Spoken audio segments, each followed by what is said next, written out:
అది Java applications అంటే like IDs different IDs ఉంటాయి కదా, ఎక్లిప్స్, ఇంటెలిజే అట్లా. సో ఇలానే కామన్ గా ఎక్లిప్స్ అనే ఐడి మీద ఈ ఎనీబైండ్ స్టూడియో అనేది డెవలప్ చేశారు కాబట్టి ఎక్లిప్స్ లో ఏవైతే షార్ట్ కట్స్ ఉంటాయో ఆ షార్ట్ కట్స్ అన్ని దీంట్లో వర్క్ అవుతాయి.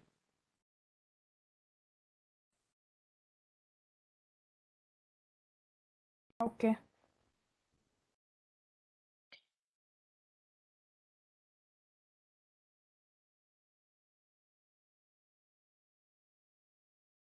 రాకేష్ ఇప్పుడు ఫర్ ఈచ్ చెప్తున్నారా?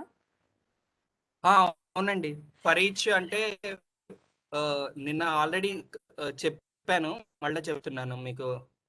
Okay okay okay Rakesh.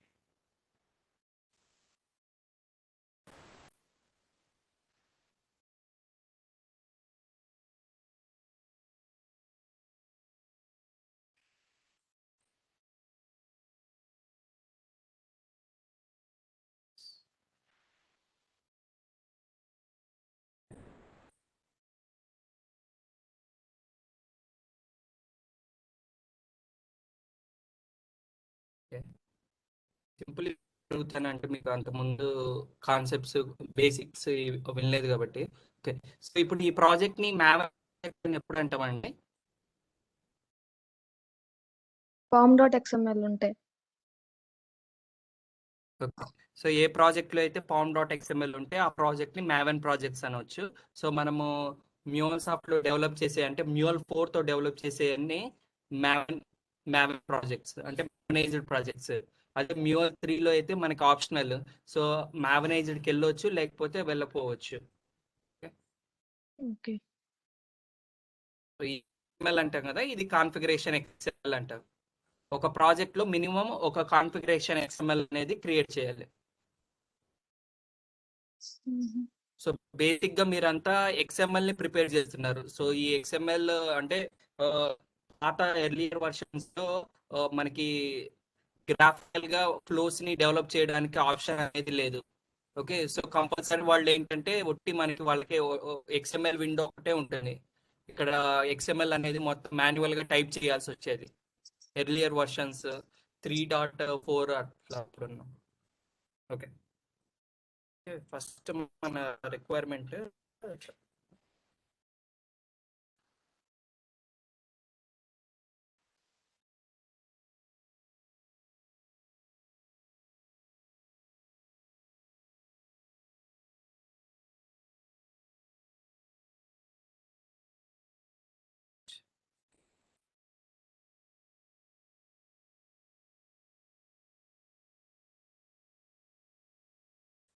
So postman అనేది ఏ టైప్ ఆఫ్ టూల్ అండి? ఏంటి? పద్మావతి, లావణ్య, రుచిత, సారీ, వరద. అంటే ఈ టూల్ ని టెస్టింగ్ పోస్ట్మ్యాన్ టూల్ ని టెస్టింగ్ టు లోకల్ గా టెస్ట్ చేస్తాం కదా. ఏపీఎస్ ని టెస్ట్ చేసుకోవడానికి ఇది యూజ్ చేస్తున్నాం. Okay. Yeah, so A type of APS ని టెస్ట్ చేసుకోవచ్చు అండి ఈ టూల్ తో? REST APIs. RESTful APIs. సరే అండి. RESTful services ya APIs. Ya. So RESTful APIs ని టెస్ట్ చేసుకోవడానికి పోస్ట్ మ్యాన్ యూజ్ చేసుకుంటున్నాము. సో ఇంకో టైప్ ఆఫ్ సర్వీసెస్ ఏమున్నాయండి రెస్ట్ఫుల్ ఏపీఎస్ కా? SOAP web services. So SOAP web services ని టెస్ట్ చేసుకోవచ్చు అండి ఈ టూల్ తో? లేదు.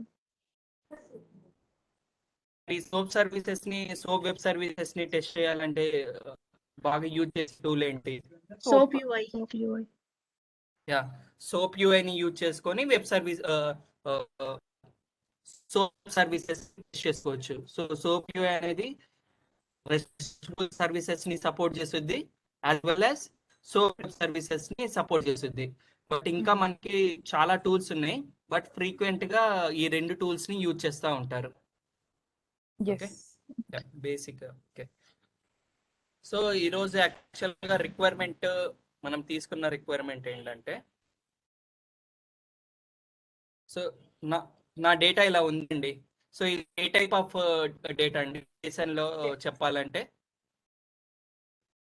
ప్రతి డేటాకి ఒక టైప్ ఉంటుంది కదా, ఈ టైప్ ఆఫ్ డేటాని ఏమనొచ్చు? ఈ డేటా టైప్ ని జేసన్ Array of objects. ఏదండి Array of objects. లాగా చెప్పారా నాకు వినపడలేదు. అరే ఆఫ్ ఆబ్జెక్ట్స్ అని చెప్పారు, నేను కాదు చెప్పింది. ఓకే అరే యా జేసన్ అరే. ఓకే జేసన్ అరే Hmm. Contains Jason objects. Okay general గా మనము అరే అంటే గ్రూప్ ఆఫ్ ఎలిమెంట్స్ అంటాం కదా. సో ఆ ఎలిమెంట్ అనేది ఏదైనా కావచ్చు, ఏదర్ స్ట్రింగ్ అయినా కావచ్చు, లేకపోతే ఆబ్జెక్ట్ అయినా కావచ్చు, లేకపోతే మళ్ళా అరే అయినా కావచ్చు. ఓకే సో ఇప్పుడు దీన్ని చెప్పమంటే అరే with Jason objects. Okay Jason అరే అని. ఓకే.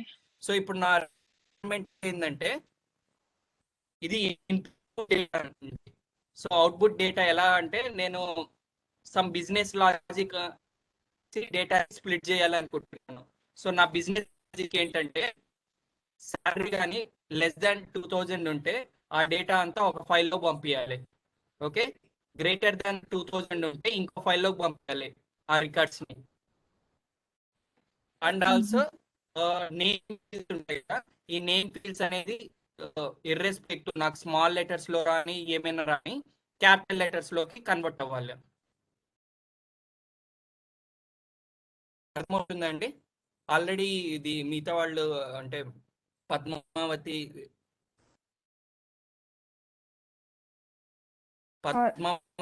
ఆరాధన Hello. ఆల్రెడీ మీ విన్నారు. వాయిస్ బ్రేక్ So, అవుతుంది yeah. నాకు కూడా లావణ్య, నాకు కూడా రాకేష్, నాకు అసలు సరిగ్గా చాలా వినిపించట్లేదు. బ్రేక్ మరి అవుతుంది. అందరు- యా బ్రేక్ అవుతుంది. ఎయిర్ వల్ల లేకపోతే నెట్వర్క్ ఇష్యూ మరి. ఒక్క సెకండ్ పద్మావతి ఆరాధన అండ్ వీళ్ళకు కూడానా? యా నాకు కూడా బ్రేక్ అవుతుంది. పద్మావతి వాయిస్ క్లియర్ గా ఉంది. యా మీరు మాట్లాడేటప్పుడు క్లియర్ గా ఉంది, అప్పుడప్పుడు చిన్నగా వినపడుతుంది. ఒక్క సెకండ్ అండి, ఇక్కడ చూస్తాను ఓకే ఓకే పర్లేదు. డ్రాప్ అవుట్స్ ఏమైనా ఉన్నాయా.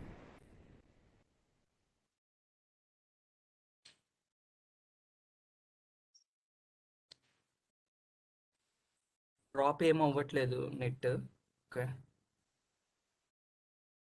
యా ఓకే అండి. యాక్చువల్గా నాది ఇంకో ల్యాప్టాప్ ఉంది, సో అది నిన్న కూడా ట్రై చేద్దాం అనుకున్నాను. ఓకే ఒకవేళ ప్రాబ్లం అయితే ఇంకో సిస్టమ్కి ఏమైనా కనెక్ట్ అవ్వడానికి ట్రై ఇప్పుడు చేస్తాను. బాగుంది. ఇప్పుడు చాలా ఇప్పుడు క్లియర్ గా బాగుంది. ఉంది. అవునా? నేనేం చేంజ్ చేయలేదండి, జస్ట్ ఇక్కడ కమాండ్ ప్రాంప్ట్ లో పింగ్ చేశాను డేటాని టెస్ట్ చేయడానికి, అంటే నాకు ఏమైనా డేటా లాస్ అవుతుందా అని.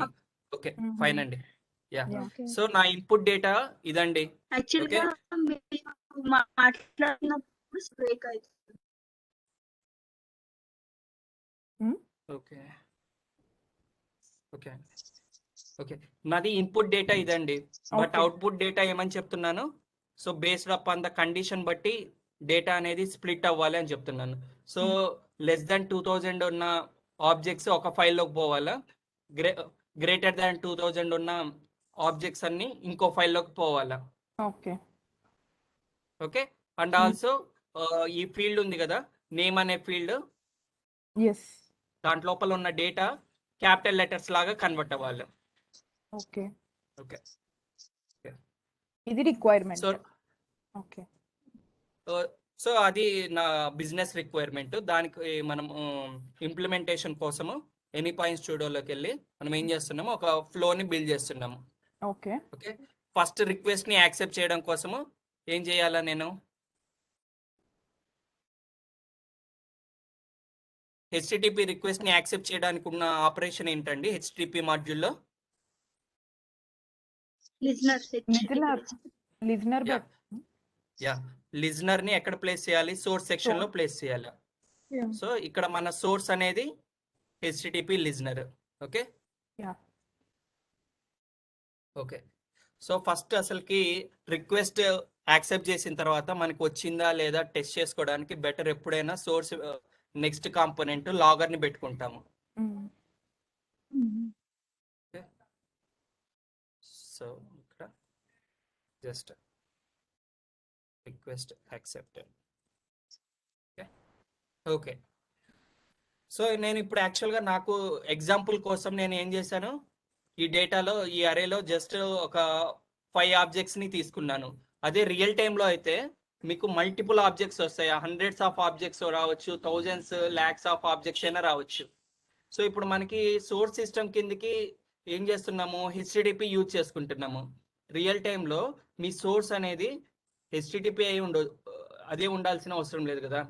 సేమ్ డేటా వాళ్ళు ఫైల్లో అయినా సెండ్ చేయొచ్చు. అంటే ఒక లొకేషన్లో ఫైల్ ప్లేస్ చేస్తారు, ఆ లొకేషన్లో నుంచి ఫైల్ రీడ్ చేసి ప్రాసెస్ చేయాలి, రైట్? లేకపోతే ఇదే డేటాబేస్లో ఉండొచ్చు. అప్పుడు మీరు ఏం చేస్తారు, డేటాబేస్ మీద క్వైరీస్ని యూజ్ చేసుకొని డేటాని గెట్ చేసుకుంటారు, రైట్? అర్థమవుతుందండి? లేకపోతే ఇదే డేటా ఇంకా వేరే సోర్స్ ఒక ఎంక్యూలో ఉండొచ్చు. అంటే ఐబిఎం అయినా, మెసేజ్ బ్రోకర్, రాబిట్ ఎంక్యూ అయినా, డబ్ల్యూఎంఎస్ అయినా. సో సోర్స్ అనేది ఏదైనా ఉండొచ్చు మీ ప్రాజెక్ట్లో, చేసే ప్రాజెక్ట్లో. ఓకే, బట్ మన ఎగ్జాంపుల్ పర్పస్ కోసం మనం ఏం తీసుకుంటున్నాము, ఒక హెచ్టిటిపి లిజనర్ ద్వారా సోర్స్ నుంచి డేటాని రీడ్ చేస్తున్నాము. వన్స్ రిక్వెస్ట్ యాక్సెప్ట్ చేసిన తర్వాత ఏ సోర్స్ అయినా కావచ్చు, ఏం చేస్తుందండి రిక్వెస్ట్ ని యాక్సెప్ట్ చేసిన తర్వాత సోర్స్?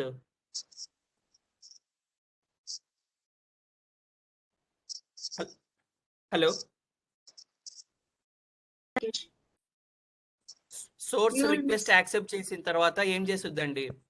మ్యూల్ మెసేజ్ కాకండి, మెసేజ్ అనకూడదు, అంటే మెసేజ్ మ్యూల్ ఈవెంట్ ని క్రియేట్ చేస్తుంది. ఓకే, సో మ్యూల్ ఈవెంట్ లో మ్యూల్ మెసేజ్ ఉంటుంది, బట్ ఈవెంట్ ని క్రియేట్ చేస్తుంది. సో ఆ ఈవెంట్ యొక్క స్ట్రక్చర్ మాత్రం సేమ్ ఉంటుంది. ఈవెంట్ లోపల ఏముంటుంది, మెసేజ్ ఉంటుంది, ఇంకా వ్యాట్ సెక్షన్ ఉంటుంది. యా, మెసేజ్ లోపల ఉంటుందండి. మెసేజ్ లోపల పేలోడ్ అండ్ యాట్రిబ్యూట్స్ ఉంటుంది, అండ్ వ్యాట్స్ సెక్షన్ అనేది ఉంటుంది. బట్ మెసేజ్ యొక్క డేటా స్ట్రక్చర్ ఉంటుంది కదా, మెసేజ్ లోపల మన యాక్చువల్ డేటా ఎక్కడ ఉంటుంది, పేలోడ్ లో స్టోర్ అవుతుంది కదా. సో పేలోడ్ స్ట్రక్చర్ అనేది డిఫరెంట్ గా ఉండొచ్చు బేస్డ్ ఆన్ ద సోర్స్ బట్టి.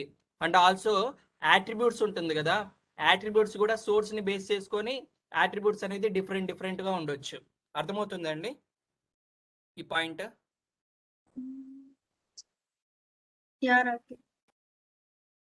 సో మ్యూల్ ఈవెంట్ లోపల ఏముంటుంది, మ్యూల్ మెసేజ్ అనేది ఉంటుంది, right? Mule message plus variables ఉంటాయి. ఓకే, మెసేజ్ లోపల ఏముంటాయి అని చెప్పుకుంటున్నాం, payload plus attributes. Payload plus attributes ఉంటాయి. ఈ స్ట్రక్చర్ అనేది మనకి ఏ సోర్స్ అయినా ఇదే స్ట్రక్చర్ లో బిల్డ్ చేస్తుంది. సో ఇది మ్యూల్ 4 ఈవెంట్ స్ట్రక్చర్ అంటారు. Okay, event structure. సో ఈ ఈవెంట్ స్ట్రక్చర్ అనేది ఇర్రెస్పెక్టివ్ ఆఫ్ ద సోర్స్, అది ఎఫ్టిపి అయినా కావచ్చు, లేకపోతే హెచ్టిటిపి అయినా కావచ్చు. ఓకే, సో మనకి it could be of different system, database అయినా కావచ్చు. కంపల్సరీ ఎలా ప్రిపేర్ చేస్తుంది ఈవెంట్ అనేది, ఈ స్ట్రక్చర్ లోనే ప్రిపేర్ చేస్తుంది. బట్ ఏది చేంజ్ అవుద్ది అంటే పేలోడ్ యొక్క స్ట్రక్చర్ చేంజ్ అయ్యింది, డేటా స్ట్రక్చర్ అనేది చేంజ్ అయ్యింది, అండ్ ఆల్సో యాట్రిబ్యూట్స్ లో ఉన్న ప్రాపర్టీస్ అనేది చేంజ్ అవుతాయి బేస్డ్ అపాన్ ద సోర్స్ బట్టి. ఓకే, సో మనకి ఇంకా బేసిక్ గా అసలు ఫ్లో అంటే ఎన్ని సెక్షన్స్ ఉంటాయండి? ఏదైనా ఒక ఫ్లో తీసుకుంటే ఎన్ని సెక్షన్స్ ఉంటాయి?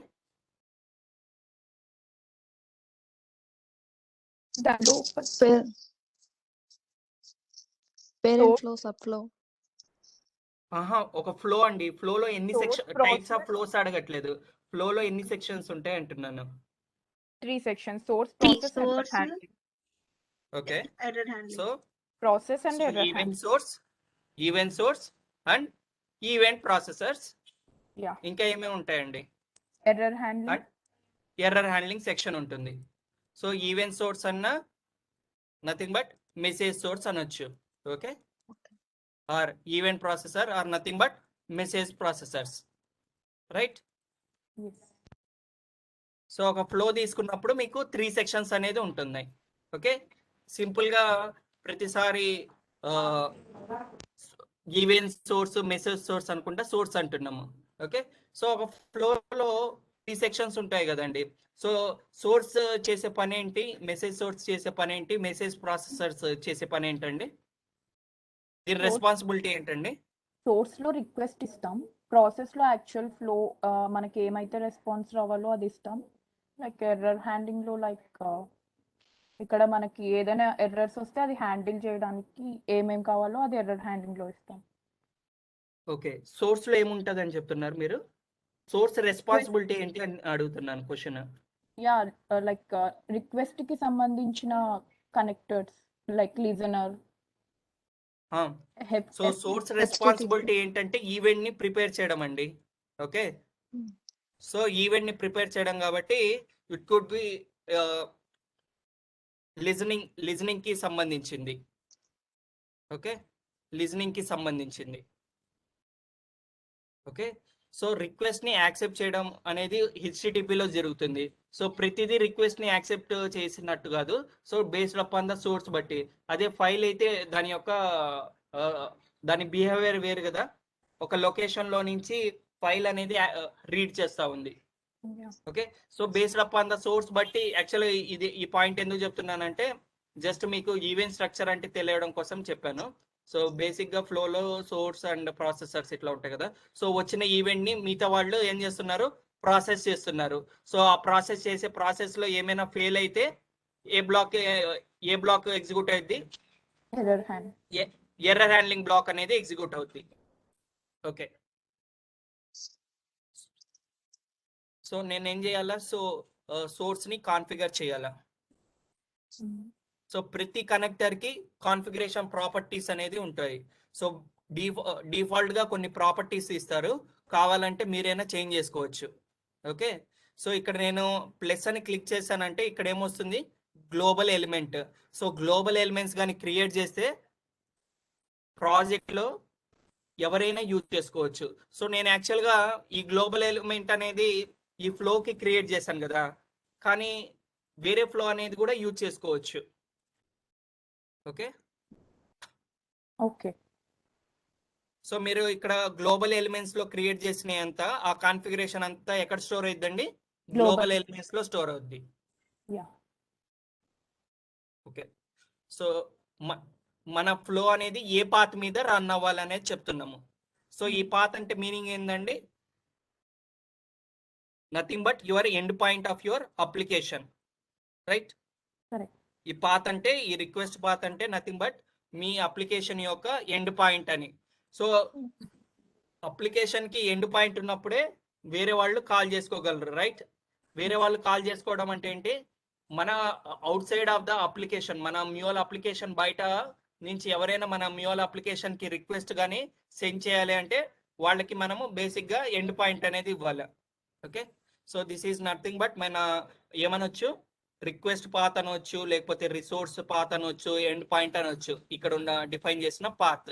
ఓకే, ఇక్కడ నేను ఇచ్చి దాని తర్వాత నెక్స్ట్ స్లాష్ అని ఇచ్చి స్టార్ అని ఇచ్చానంటే ఏదైనా యాక్సెప్ట్ చేయని, ఈ స్లాష్ తర్వాత ఏమొచ్చినా ఈ ఫ్లోనే ట్రిగ్గర్ అయిపోద్ది. ఓకే ఓకే, సో ఇప్పుడు నా రిక్వైర్మెంట్ ప్రకారము ఈ డేటాని ప్రాసెస్ చేయాలండి. సో డేటాని ప్రాసెస్ చేసే స్ట్రాటజీస్ ఏమేమి ఉన్నాయండి మనకి, MuleSoft సపోర్ట్ చేసే ఏవేవి ఉన్నాయి డేటాని ప్రాసెస్ చేసే స్ట్రాటజీస్? రుచిత, లావణ్య, అంటే ఆల్రెడీ క్వశ్చన్స్ నిన్న ఆరాధన వాళ్ళకి అడిగాను. సో మీరు ఆన్సర్ చేయకపోతే రుచిత, లావణ్య చేయకపోతే మిగతా వాళ్ళిద్దరు చేస్తారు. సో ఫస్ట్ మీరు ఆన్సర్ చేయడానికి ట్రై చేయండి. డేటాని ప్రాసెస్ చేసే స్ట్రాటజీసా? ఎస్, నా ఇప్పుడు యాక్చువల్గా ఇప్పుడు మన ఎగ్జాంపుల్లో 5 ఆబ్జెక్ట్స్ ఉన్నాయి. సో 5 ఆబ్జెక్ట్స్ కాకుండా నాకు ఒక 100 ఆబ్జెక్ట్స్ ఒకవేళ 100 ఆబ్జెక్ట్స్ ఉన్నాయి అనుకోండి, సో హ్యూజ్ మెసేజ్ వస్తుంది. నేను హ్యూజ్ మెసేజ్ ని ఒకేసారి ప్రాసెస్ చేయకుండా స్ప్లిట్ చేసి ప్రాసెస్ చేయాలనుకుంటున్నాను. సో నాకున్న స్ట్రాటజీస్ ఏంటి ఇప్పుడు? Batch job, yeah, parallel for each.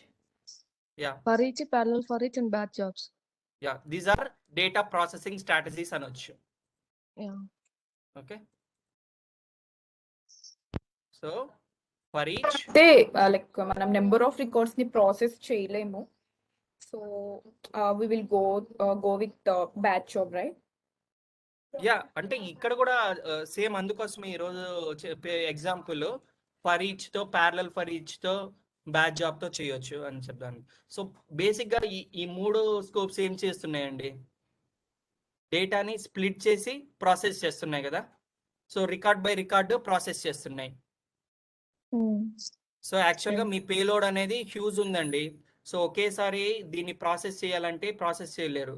అందుకోసం మీరు ఏం చేస్తున్నారు, పేలోడ్ని స్ప్లిట్ చేస్తున్నారు. స్ప్లిట్ చేస్తున్నాం. సో ఇక్కడ పేలోడ్ అనకూడదు, మెసేజ్ అనుకోవచ్చు. సో మెసేజ్ని ఏం చేస్తున్నారు, స్ప్లిట్ చేసి ప్రాసెస్ చేస్తున్నారు. సో స్ప్లిట్ చేసి ప్రాసెస్ చేసేయడానికి ఉన్న టెక్నిక్స్ ఏమున్నాయి అంటే స్ట్రాటజీస్ అనవచ్చు, టెక్నిక్స్ అనవచ్చు. మనకి MuleSoft సపోర్ట్ చేసేవి ఈ 3: for each, parallel for each and batch job. Okay, so అది మీ రిక్వైర్మెంట్ బట్టి ఏది ఎప్పుడు యూజ్ చేయాలనేది మీరు డిసైడ్ అవ్వాలి. ఫర్ ఈచ్ ఎప్పుడు వెళ్తాము. సో సేమ్ అంటే మనకి ఈ రిక్వైర్మెంట్ని అచీవ్ చేసుకోవడానికి ఏదైనా యూజ్ చేసుకోవచ్చు, బట్ ఏ సినారియోలో ఏది వెళ్ళాలనేది మీరు డిసైడ్ అవ్వాలి. సో నేను అది చెప్తాను మీకు. సో ఫస్ట్ అయితే ఫర్ ఈచ్తో ఎలా చేద్దాము అని చూద్దాం. సో బేసిక్గా నా రిక్వైర్మెంట్ అర్థమైంది కదండి. ఈ డేటాని నేను బేసిక్గా 2 ఫైల్స్గా స్ప్లిట్ చేయాలి. ఒక ఫైల్లో ఏంటంటే <2000 ఎంప్లాయీస్కి సంబంధించిన రికార్డ్స్ స్టోర్ చేసుకోవాలా. సో ఇంకో ఫైల్లో ఏమో more than 2000కి సంబంధించిన శాలరీ ఎవరైతే తీసుకుంటున్నారో వాళ్ళ ఎంప్లాయీస్ ఇన్ఫర్మేషన్ని స్టోర్ చేసుకోవాలి. ఓకే, సో ఇప్పుడు ఏం చేయాలండి, ఫస్ట్ రుచిత, లావణ్య, ఇప్పుడు నేను ఏం చేయాలి, ఫర్ ఈచ్ స్కోప్ తీసుకోవాలి. Scope For each drag scope చేసుకోవాలి. నా వాయిస్ వినిపిస్తుందా రాకేష్? హలో. అప్పుడప్పుడు వినిపిస్తుంది చిన్నగా రుచిత. వినపడుతుంది, అప్పుడప్పుడు పెద్దగా వినపడుతుందండి. Okay okay. Okay, Yeah. So for each కున్న ప్రాపర్టీస్ ఏంటండి, ఇవి ప్రతి కాంపోనెంట్ కి కాన్ఫిగరేషన్ ప్రాపర్టీస్ ఉంటాయి కదా. సో ఫర్ ఈచ్ కున్న ప్రాపర్టీస్ ఏంటండి, collection, counter variable, batch size and root message. So collection అంటే ఏమని చెప్పాము, ఇక్కడ ఇచ్చి అది డేటా ఏమవుద్ది,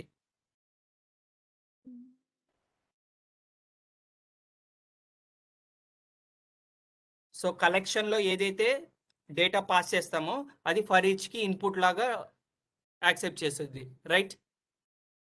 ఫర్ సపోజ్ ఫర్ కలెక్షన్ మీరు ఏమి ఇక్కడ ఆ ప్రాపర్టీని సెట్ చేయకపోతే దాని ముందు ఏదైతే పేలోడ్ ఉందో ఆ పేలోడ్ ఫర్ ఈచ్ కి ఇన్పుట్ లాగా అవుతుంది. Okay, next batch size. So batch size meaning ఏందండి, ఎన్ని రికార్డ్స్ ప్రాసెస్ చేయాలను, ఎట్ ఏ టైం ఎన్ని రికార్డ్స్ ని మీరు ప్రాసెస్ చేయాలి అంటే నథింగ్ బట్ ఎన్ని రికార్డ్స్ ని ఎట్ ఏ టైమ్ స్ప్లిట్ చేయాలి అని, అంతే కదండి. సో ఇంటర్నల్ గా ఏం చేస్తుంది, ఇది డేటా వ్యూ యూజ్ చేసుకొని ఫర్ ఈచ్ DWL యూజ్ చేసుకొని డేటాని స్ప్లిట్ చేస్తుంది ఇంటర్నల్ గా. ఓకే, సో మీరు బ్యాచ్ సైజ్ కానీ 2 ఇచ్చారంటే ఎలా బ్రేక్ చేస్తుంది ఈ డేటాని, 2 రికార్డ్స్ ఒక సెక్షన్ కిందికి, నెక్స్ట్ 2 రికార్డ్స్ ఇంకో సెక్షన్ కిందికి స్ప్లిట్ చేస్తా ఉంది. ఓకే, సో బ్యాచ్ సైజ్ దాన్ని బట్టి డేటా అనేది స్ప్లిట్ అవుతుంది. ఓకే, సో మీరు బ్యాచ్ సైజ్ బై డిఫాల్ట్ 1 ఉంది కాబట్టి ఎట్ ఏ టైమ్ ఏమొస్తుందండి, సింగిల్ ఆబ్జెక్ట్ వచ్చేది. ఓకే, సో బ్యాచ్ సైజ్ కానీ 2 ఉంటే ఎలా ఇచ్చుద్ది అంటే ఫర్ ఈచ్ కి యాజ్ ఏ అరే లాగా ఇచ్చుద్ది. ఓకే, యాజ్ ఏ అరే లాగా ఇచ్చుద్ది. అదే బ్యాచ్ సైజ్ 1 ఉంటే ఇన్పుట్ ఎలా వస్తుందండి, ఆబ్జెక్ట్ లాగా వచ్చింది. ఓకే, ఆబ్జెక్ట్ లాగా వస్తుంది. సో నేను డిఫాల్ట్ గా ఏమీ చేంజ్ చేయట్లేదు. ఈ కౌంటర్ వేరియబుల్ ఎందుకండి, ఈ వేరియబుల్ ని మనం క్రియేట్ చేయట్లేదు, ఫర్ ఈచ్ అనేది క్రియేట్ చేస్తుంది డైనమిక్ గా. సో ఈ వేరియబుల్లో ఏం స్టోర్ అవుతుందండి,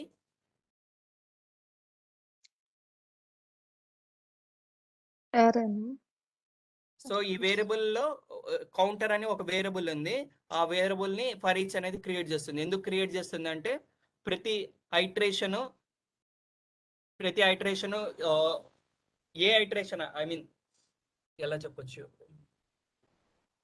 సో కరెంట్ ఐటరేషన్ యొక్క నెంబర్ ని రిటర్న్ చేస్తుందండి.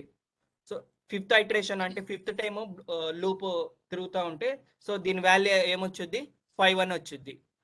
Okay, first time for each execute అయ్యేటప్పుడు దీని వాల్యూ ఏమొచ్చుద్ది, ఈ వేరియబుల్లో ఏం స్టోర్ అవుద్ది, 1 అని స్టోర్ అవుద్ది.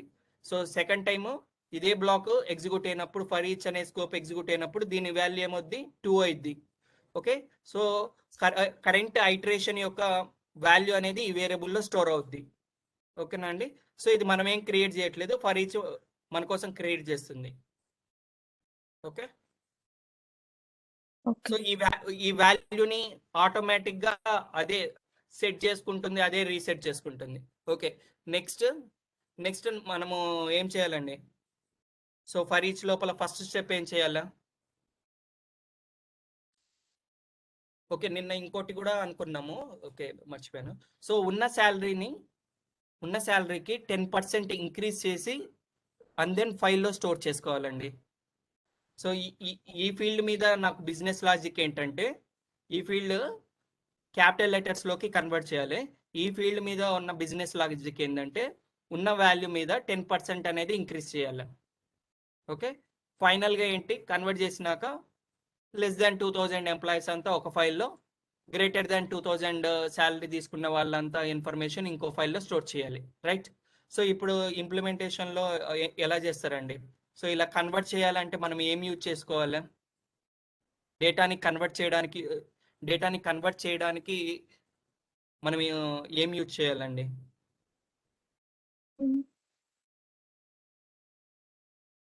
Transform message. Yeah, so transform మెసేజ్లో DWL యూజ్ చేయాలి. ట్రాన్స్ఫార్మ్ మెసేజ్లో DWL లాజిక్ అనేది యూజ్ చేయాలి. రైట్? సో మనకి DWL అనేది ఒక స్క్రిప్టింగ్ లాంగ్వేజ్ కదండి. సో స్క్రిప్ట్లో 2 సెక్షన్స్ ఉంటాయి. ఓకే, హెడ్ అండ్ బాడీ లాగా అనుకోండి. సో హెడర్ అండ్ బాడీ ఎలా సపరేట్ అవుతాయి? 3 హైఫన్స్తో సపరేట్ అవుతాయి. ఓకే, ఈ స్క్రిప్ట్ ఎగ్జిక్యూట్ చేసిన తర్వాత అవుట్పుట్ అనేది రిటర్న్ అయ్యింది కదా.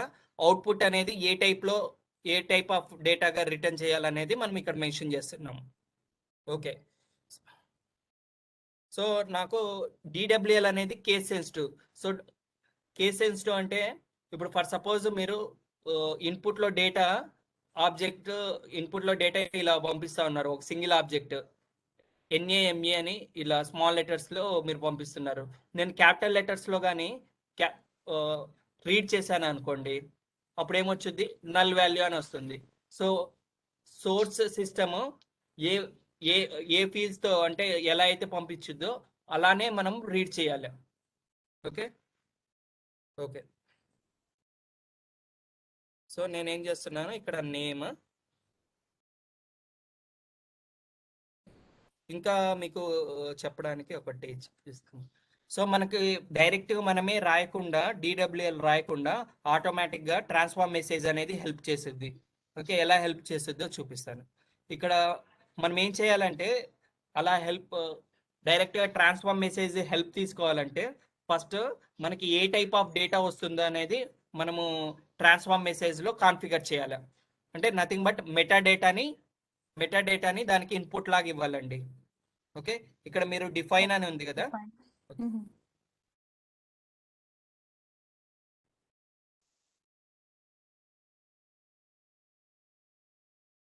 ఓకే, దీనంతా ఒక ఫైల్లో పెట్టి లైక్ అక్కడ అప్లోడ్ చేయొచ్చు కదా?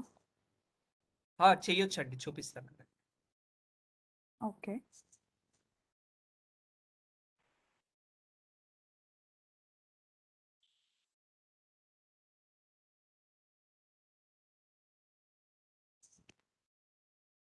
This is my source file.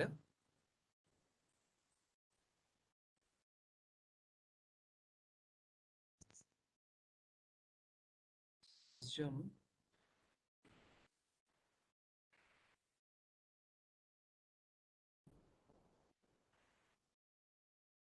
So just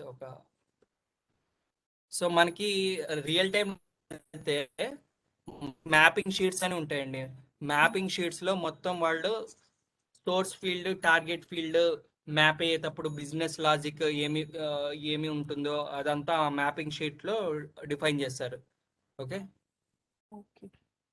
so ఇక్కడ నేను ఏం చేస్తానంటే డిఫైన్ మెటా డేటా అంటాను, క్లిక్ చేస్తాను. ఇక్కడ నేను యాడ్ చేయాలి. source system.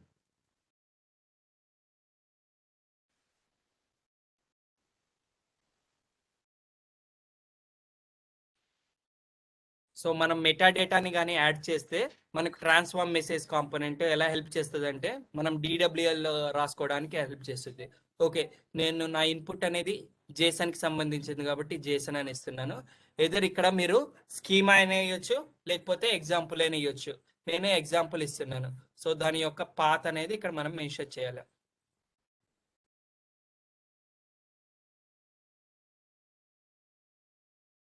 అది టెక్స్ట్ ఫైల్ లాగా తీసుకున్నట్టుంది.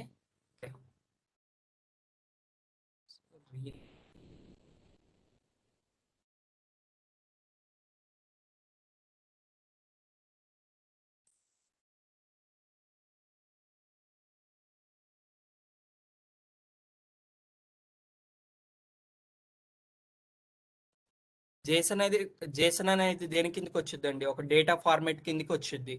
ఓకే, సోర్స్ ఫైల్ అంటున్నాను.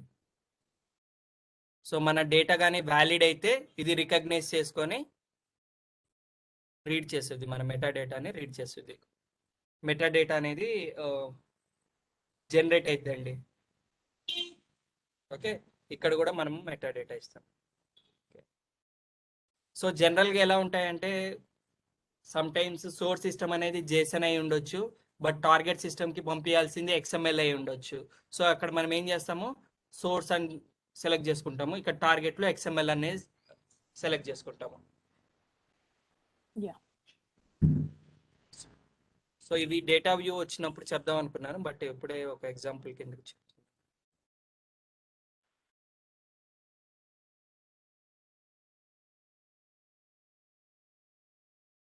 ఓకే, ఇక్కడ చూడండి. సో ఆ డేటాని రీడ్ చేసి మనకి మెటా డేటాని క్రియేట్ చేస్తుందండి. ఆ మెటా డేటా అనేది ఒక ఫైల్లో స్టోర్ చేసుకుంటుంది. ఓకే, ఇప్పుడు నేను చూడండి ఇక్కడ డైరెక్ట్గా ఇలా ఇచ్చానంటే ఇక్కడ ఒక ఫైల్ లాగా క్రియేట్ చేసిందండి. సో నేను జస్ట్ 1-to-1 మ్యాపింగ్ లాగా ఇద్దాం అనుకుంటున్నాను ఇక్కడ. ఓకే, అర్థమైందండి? సో ఇక్కడ అంటే మీకు సింపుల్ కాబట్టి అర్థం అవ్వట్లేదు. యాక్చువల్గా ఇది చాలా హెల్ప్ అయింది. సో కాంప్లెక్స్ డేటా ఉన్నప్పుడు ఆటోమేటిక్గా అదే స్క్రిప్ట్ అనేది మనకి ప్రిపేర్ చేస్తుంది. అంటే source file, destination file, like target file వాళ్ళే ఇస్తారు కదా రిక్వైర్మెంట్స్ లో. లైక్ అవునండి, నేను జస్ట్ ఒక్కసారి ఇది పాస్ చేసి నా యాక్చువల్ది చూపిస్తాను. ఓకే, సో గ్రేటర్ దాన్ 2000 అయితే ఈ బ్లాక్ లోకి వెళ్తుందండి. ఓకే, సో లెస్ దాన్ 2000 అయితే ఇంకో బ్లాక్ లోపలికి ఎంటర్ అవ్వాలి అని చెప్తున్నాము. ఓకే, ఫస్ట్ గ్రేటర్ దాన్ 2000 అయితే నేను ఒక ఫైల్లోకి డేటాని స్టోర్ చేయాలనుకుంటున్నాను. మనకి ఇప్పుడు ఫైల్లో డేటాని స్టోర్ చేయాలి కాబట్టి ఇక్కడ ఉన్న కాంపోనెంట్స్ ఏది అయితే సపోర్ట్ చేస్తుందండి డేటాని స్టోర్ చేయడానికి?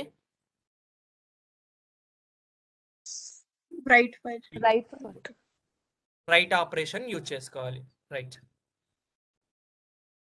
సో రైట్ ఆపరేషన్ ని యూజ్ చేసుకొని మనం ఏం చేస్తున్నాము, ఒక ఫైల్లోకి డేటాని రాస్తున్నాము.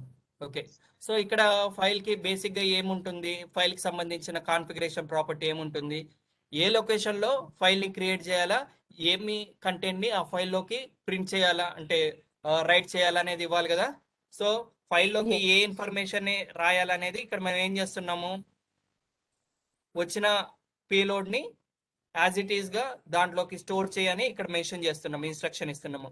ఏ పాత్లో స్టోర్ చేయాలి అనేది ఇక్కడ మెన్షన్ చేస్తున్నాము. ఓకే, సో నేనేం చేస్తున్నానంటే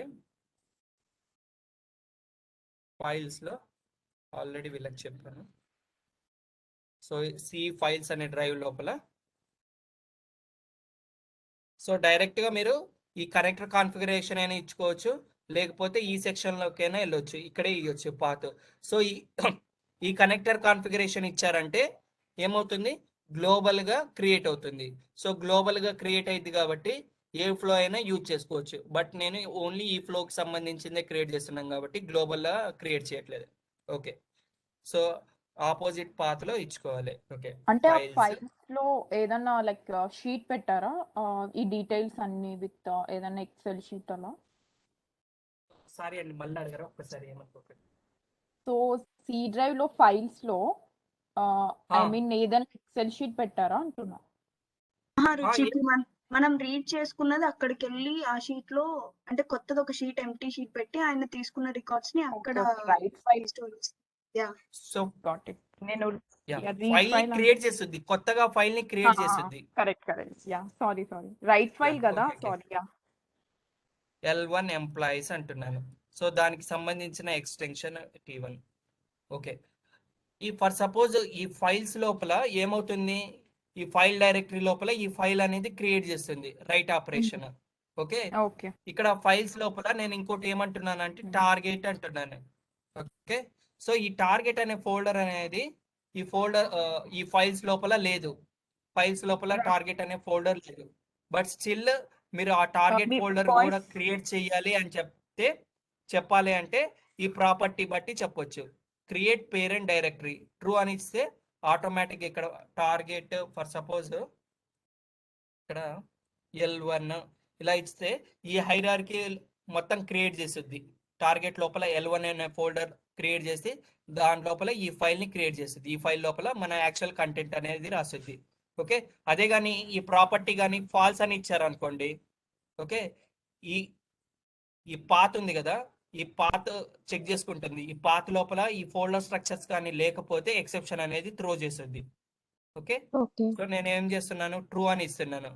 సో ఇన్ కేస్ ఈ లొకేషన్ లోపల కానీ ఈ ఫోల్డర్స్ కానీ లేకపోతే ఫోల్డర్స్ క్రియేట్ చేయని చెప్తున్నాను, ఇన్స్ట్రక్షన్స్ ఇస్తున్నాను ఈ కాంపోనెంట్ కి. ఓకే, దాని నెక్స్ట్ రైట్ మోడ్ ఏమున్నాయండి, ఓవర్ రైడ్, అపెండ్ ఇలా ఉన్నాయి. ఓకే, అజ్యూమ్ దట్ నేను ఓవర్ రైడ్ అనేది చేశాను. ఇప్పుడు ఓవర్ రైడ్ అని చేస్తే ఏమొచ్చుద్ది, ఆల్రెడీ ఫైల్లో కానీ ఫర్ సపోజ్ ఏదైనా కంటెంట్ ఉంటే డిలీట్ చేసి ఉన్నది ఈ కంటెంట్ ని స్టోర్ చేస్తుంది. ఓకే, సో అజ్యూమ్ దట్ ఆ ఫైల్లో ఆల్రెడీ 10 లైన్స్ ఉన్నాయి అనుకోండి. ఈ కాంపోనెంట్ ఎగ్జిక్యూట్ అయిందంటే 10 లైన్స్ ని డిలీట్ చేసి ఏదైతే డేటా ఉంటుందో ఆ డేటాని రాసుద్ది ఆ ఫైల్లోకి. ఓకే, సో నాకు నెక్స్ట్ ఏం చేస్తున్నాను, ఇంకోటి లెస్ దాన్ 2000 ఉన్న వాళ్ళని ఇంకో ఫైల్లోకి స్టోర్ చేయాలనుకుంటున్నాను కదా. సో ఇదంతా నథింగ్ బట్ ఒక రౌట్. ఓకే, సో ఒక రౌట్ లో ఎన్ని కాంపోనెంట్స్ నైనా ప్లేస్ చేసుకోవచ్చు. సో ఇక్కడ నేను లాగర్ పెడుతున్నాను.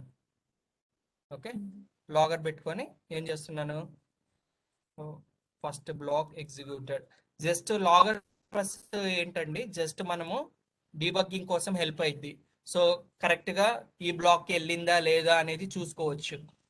First block executed, first route. ఇంకో రౌట్ కావాలి కాబట్టి ఏం చేస్తున్నాను, మరి లిజనర్ పక్కన పెట్టిన లాగర్ పర్పస్ ఏంటి?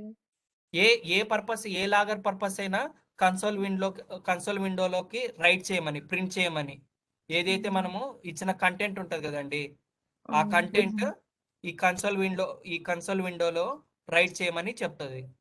ఓకే ఓకే, బట్ యాక్చువల్ గా ఇదేమి డేటాని ట్రాన్స్ఫార్మ్ చేయదు, ఏం చేయదు. ఓకే ఓకే, బట్ యాక్చువల్ గా ఏంటంటే మన వెబ్ సర్వీసెస్ అన్ని సర్వర్ లో రన్ అవుతా ఉంటాయి కదండి, మనకి యూజర్ ఇంటర్ఫేస్ అనేది ఏముండదు. సడన్ గా సర్వీస్ అనేది వర్క్ అవ్వట్లేదు అంటారు. అప్పుడు మీరు ఏం చేస్తారు, ఆ లాగ్ ఫైల్లోకి వెళ్ళి అక్కడ ఏం రాసిందో చెక్ చేస్తారు. దాన్ని బట్టి మీకు అర్థమైపోద్ది. సో మనం లాగర్స్ అనేది ఎప్పుడు హెల్ప్ అయ్యిద్ది అంటే, ఏదైనా మనము డీబగ్ చేయడానికైనా లేకపోతే ట్రబుల్ షూట్ చేయడానికైనా మానిటరింగ్ చేయడానికైనా అప్పుడే హెల్ప్ అయ్యిద్ది. Okay okay okay so by default మనం లిజనర్ పెట్టామంటే ఇంకా లాగర్ కూడా పెడతాం. ఇంకా అంటే ఫ్లోలో లిజనర్ అని కాదు, ఫ్లోలో స్టార్టింగ్ ఒకటి లాగర్ పెట్టుకుంటారు, ఫ్లో ఎండింగ్ లో సడన్ గా మీకు ఈ ట్రాన్స్ఫార్మ్ మెసేజ్ దగ్గర ఎక్సెప్షన్ వచ్చిందండి. బట్ ఎక్కడ ఎక్సెప్షన్ వచ్చిందో మీకు అర్థం కాదు కదా. ఇక్కడ లాగర్ ఇక్కడ పెట్టారు కాబట్టి ఇక్కడ లాగర్ లో బిఫోర్ ట్రాన్స్ఫార్మ్ మెసేజ్ అనేది రాసుకున్నారంటే మీకు అర్థమైపోద్ది. సో ఫ్లో ఓపెన్ చేయకుండానే చూస్తే ఓకే, సో ట్రాన్స్ఫార్మ్ మెసేజ్ దగ్గర ఎక్సెప్షన్ వచ్చింది. ఫర్ సపోజ్ ఈ బ్లాగ్ ఇక్కడ ఇక్కడ రాసిన లైన్ ఏంటి మీకు తెలుసుద్ది కదా, ఈ లాగర్లో ఏం రాశారో ఏ ఎస్. బ్లాక్ దగ్గర ప్రాబ్లం వచ్చిందో అర్థమైపోద్దండి. ఓకే. సో ఇంకో ఫైల్లోకి రాసుకోవాలి కాబట్టి నేను ఏం చేస్తున్నాను, ఇంకో రౌట్ Right. తీసుకుంటాను. సో ఇక్కడ ఏం చేయాలి, బ్లాక్ కలర్ వస్తుంది కదా, ఆ బ్లాక్ కలర్ మీద ఎగ్జిక్యూట్ చేయాలి. Okay, so okay. ఇక్కడ ఏం చేస్తున్నానండి, ఇక్కడ కూడా నేను ఒక ఎక్స్ప్రెషన్ రాస్తాను. సో మనకి ఆల్వేస్ డిడబ్ల్యూఎల్ అనేది కేస్ సెన్సిటివ్ కాబట్టి ఎలా అయితే ఫీల్డ్స్ మనకు వస్తాయో అలానే ట్రీట్ చేయాలి. Salary less than 2000. Okay, so ఇక్కడ కూడా నేను ఏం చేస్తానంటే పాత్ లోపల, సో ఇక్కడ నేను ఏం చేస్తున్నానంటే L2 అంటున్నాను ఇక్కడ కూడా. Okay, okay.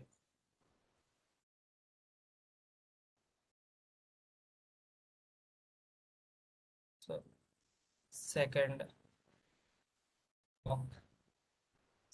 రౌట్ ఎగ్జిక్యూటెడ్. సో ఈ డిఫాల్ట్ ఎప్పుడు ఎగ్జిక్యూట్ అయిద్దండి, ఈ డిఫాల్ట్ బ్లాక్ లోపలికి ఎప్పుడు వచ్చింది కంట్రోల్ అనేది?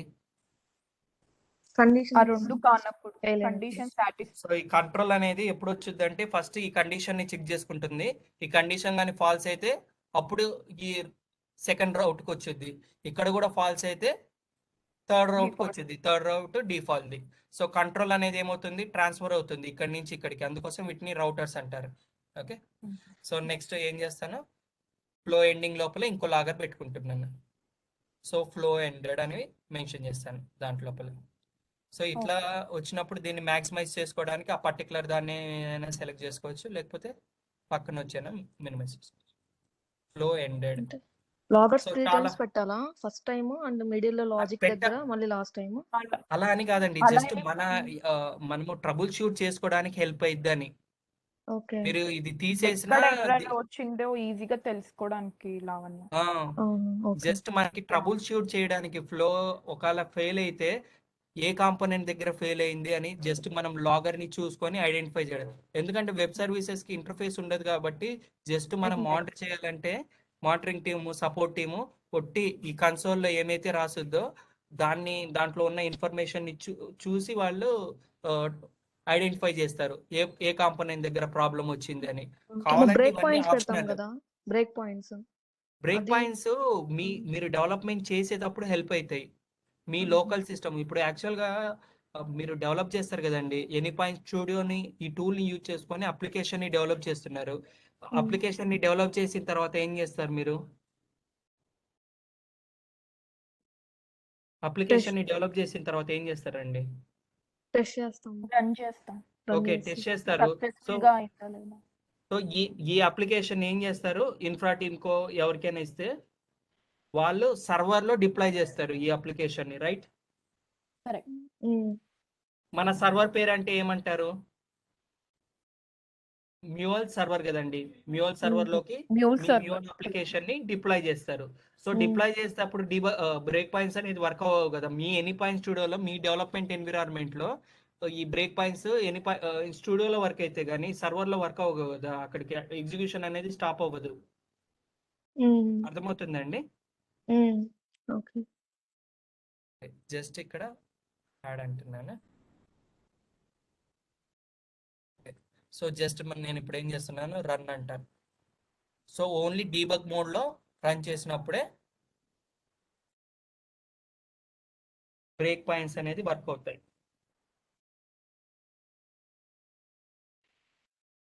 సో యాక్చువల్గా మీకు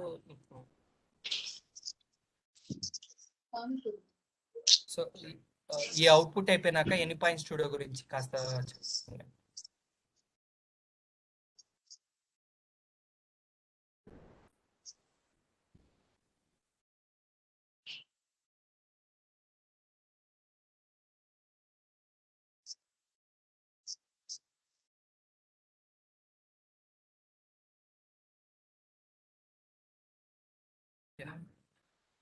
సో ఇప్పుడు మనం డిజైన్ విండోలో ఉన్నాము.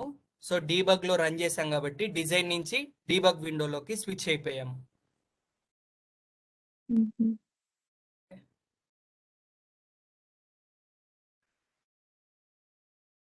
సో మన అప్లికేషన్ ఏమైందండి?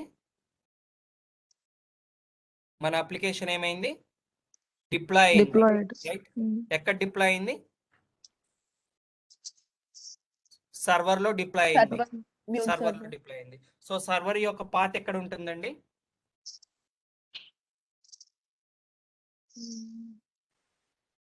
సో అప్లికేషన్ అనేది సర్వర్ లో డిప్లాయ్ అయిందంటే సర్వర్ ఒక దగ్గర ఉండాలి కదా మన సిస్టమ్ లో. దాని యొక్క పాత్ ఎక్కడ ఉందండి? రన్ టైం అదే అండి, రన్ టైం పాత్, ఆ సర్వర్ యొక్క పాత్ నా సిస్టమ్ లో. రిసోర్సెస్.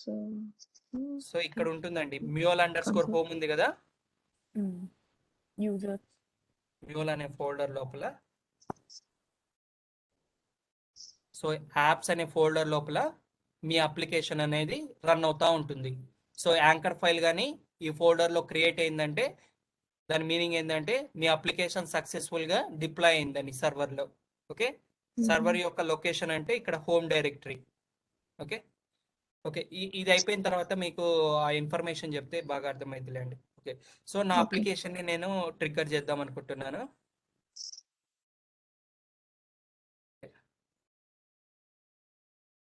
సో నా అప్లికేషన్ యొక్క సో అప్లికేషన్ ని కాల్ చేయాలంటే బేసిక్ గా ఏం కావాలండి? ఒక HTTP అప్లికేషన్ ని, రెస్ట్ఫుల్ Path. అప్లికేషన్, సో ఆ అప్లికేషన్ యొక్క ఎండ్ పాయింట్ అనేది కావాలి. So Hmm. ఎండ్ పాయింట్ అంటే Path. ఆ పర్టికులర్ మన అప్లికేషన్ ఏ సర్వర్ మీద రన్ అవుతుందో, ఆ సర్వర్ లో ఏ పోర్ట్ మీద రన్ అవుతుందో, అండ్ ఆ సర్వర్ ఏ పాత్, మన అప్లికేషన్ ఏ పాత్ మీద రన్ అవుతుందో ఆ ఇన్ఫర్మేషన్ అంతా కావాలి. ఓకే, సో నా అప్లికేషన్ ఏ పోర్ట్ మీద రన్ అవుతుంది అనేది ఎక్కడ మనము డిఫైన్ లోపల చేసాము? లిజనర్ కాన్ఫిగరేషన్ లో చేసాము. సో 8081 అనే పోర్ట్ మీద నా అప్లికేషన్ రన్ అవుతుంది. లోకల్ హోస్ట్ అంటే నా Local. కరెంట్ సిస్టమ్, ఈ సిస్టాన్ని అంటే మన లోకల్ సిస్టమ్ ని లోకల్ హోస్ట్ అనొచ్చు. ఓకే, దాని తర్వాత ఏ పాత్ మీద రన్ అవుతుందండి? ఏ ఎండ్ పాయింట్ మీద? Test for reach. Just for it. So డేటాని సెండ్ చేయాలి కాబట్టి నేనేమి యూజ్ చేసుకుంటున్నాను? పోస్ట్ మెథడ్ ని యూజ్ చేసుకుంటున్నాను. సో ఓన్లీ మనకి పోస్ట్ మెథడ్ లో బాడీ అనేది ఎనేబుల్ అయిపోతుంది. ఓకే, సో ఇప్పుడు నేను రిక్వెస్ట్ ని సెండ్ చేస్తున్నాను. సో రిక్వెస్ట్ ని సెండ్ చేస్తే ఏమైందండి? రిక్వెస్ట్ ని సెండ్ చేస్తే ఆ పర్టికులర్ మన అప్లికేషన్ అనేది రిక్వెస్ట్ ని యాక్సెప్ట్ చేసింది. రిక్వెస్ట్ ని యాక్సెప్ట్ చేసిన తర్వాత ఏం క్రియేట్ అయింది అన్నాను? రిక్వెస్ట్ ని యాక్సెప్ట్ చేసిన తర్వాత సోర్స్ అనేది ఈవెంట్ ని క్రియేట్ చేస్తుంది అని చెప్పా కదా. ఈవెంట్ లోపల మ్యూల్ మెసేజ్ ఉంటుంది అదంతా. సో ఇక్కడ చూడండి, సో మీ ఇన్ఫర్మేషన్ అంటే ఈ రిక్వెస్ట్ కి సంబంధించిన HTTP రిక్వెస్ట్ కి సంబంధించిన ఇన్ఫర్మేషన్ అంతా మ్యూల్ మెసేజ్ లోపల, ఈవెంట్ లోపల స్టోర్ చేసుకుంటుంది. ఏ ఇన్ఫర్మేషన్ ఎక్కడ స్టోర్ చేసుకోవాలనేది దానికి తెలుసు. సో ఈ రిక్వెస్ట్ లోపల బాడీ ఉంది కదా, ఈ రిక్వెస్ట్ బాడీ ఎక్కడ స్టోర్ అయ్యిద్దండి ఈవెంట్ లో? ఈ రిక్వెస్ట్ Payload. బాడీ యొక్క డేటా ఎక్కడ అయ్యిద్దండి?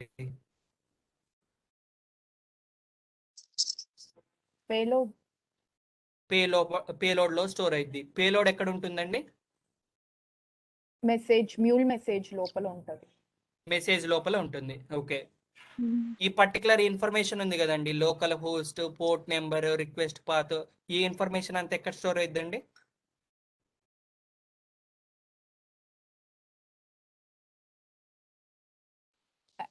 హలో పద్మావతి, ఎక్కడ స్టోర్ అయిద్దండి? అంటే వాయిస్ బ్రేక్ అయింది నాకు.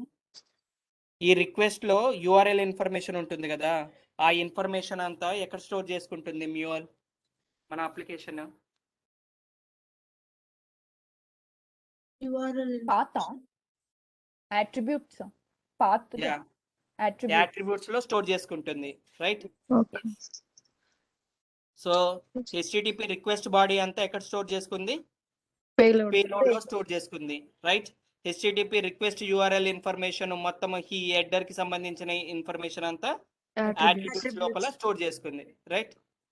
సో ఇక్కడ మీరు చూసారు అంటే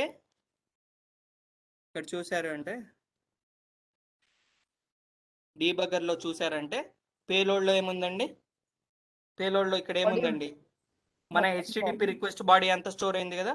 కరెక్ట్. యా, నెక్స్ట్ ఏందండి? ఇక్కడ ఇదంతా హెడర్ కిందికి అనుకోవచ్చు. ఈ యూఆర్ఎల్ ఇన్ఫర్మేషన్ అంతా ఎక్కడ స్టోర్ అయింది అన్నాను?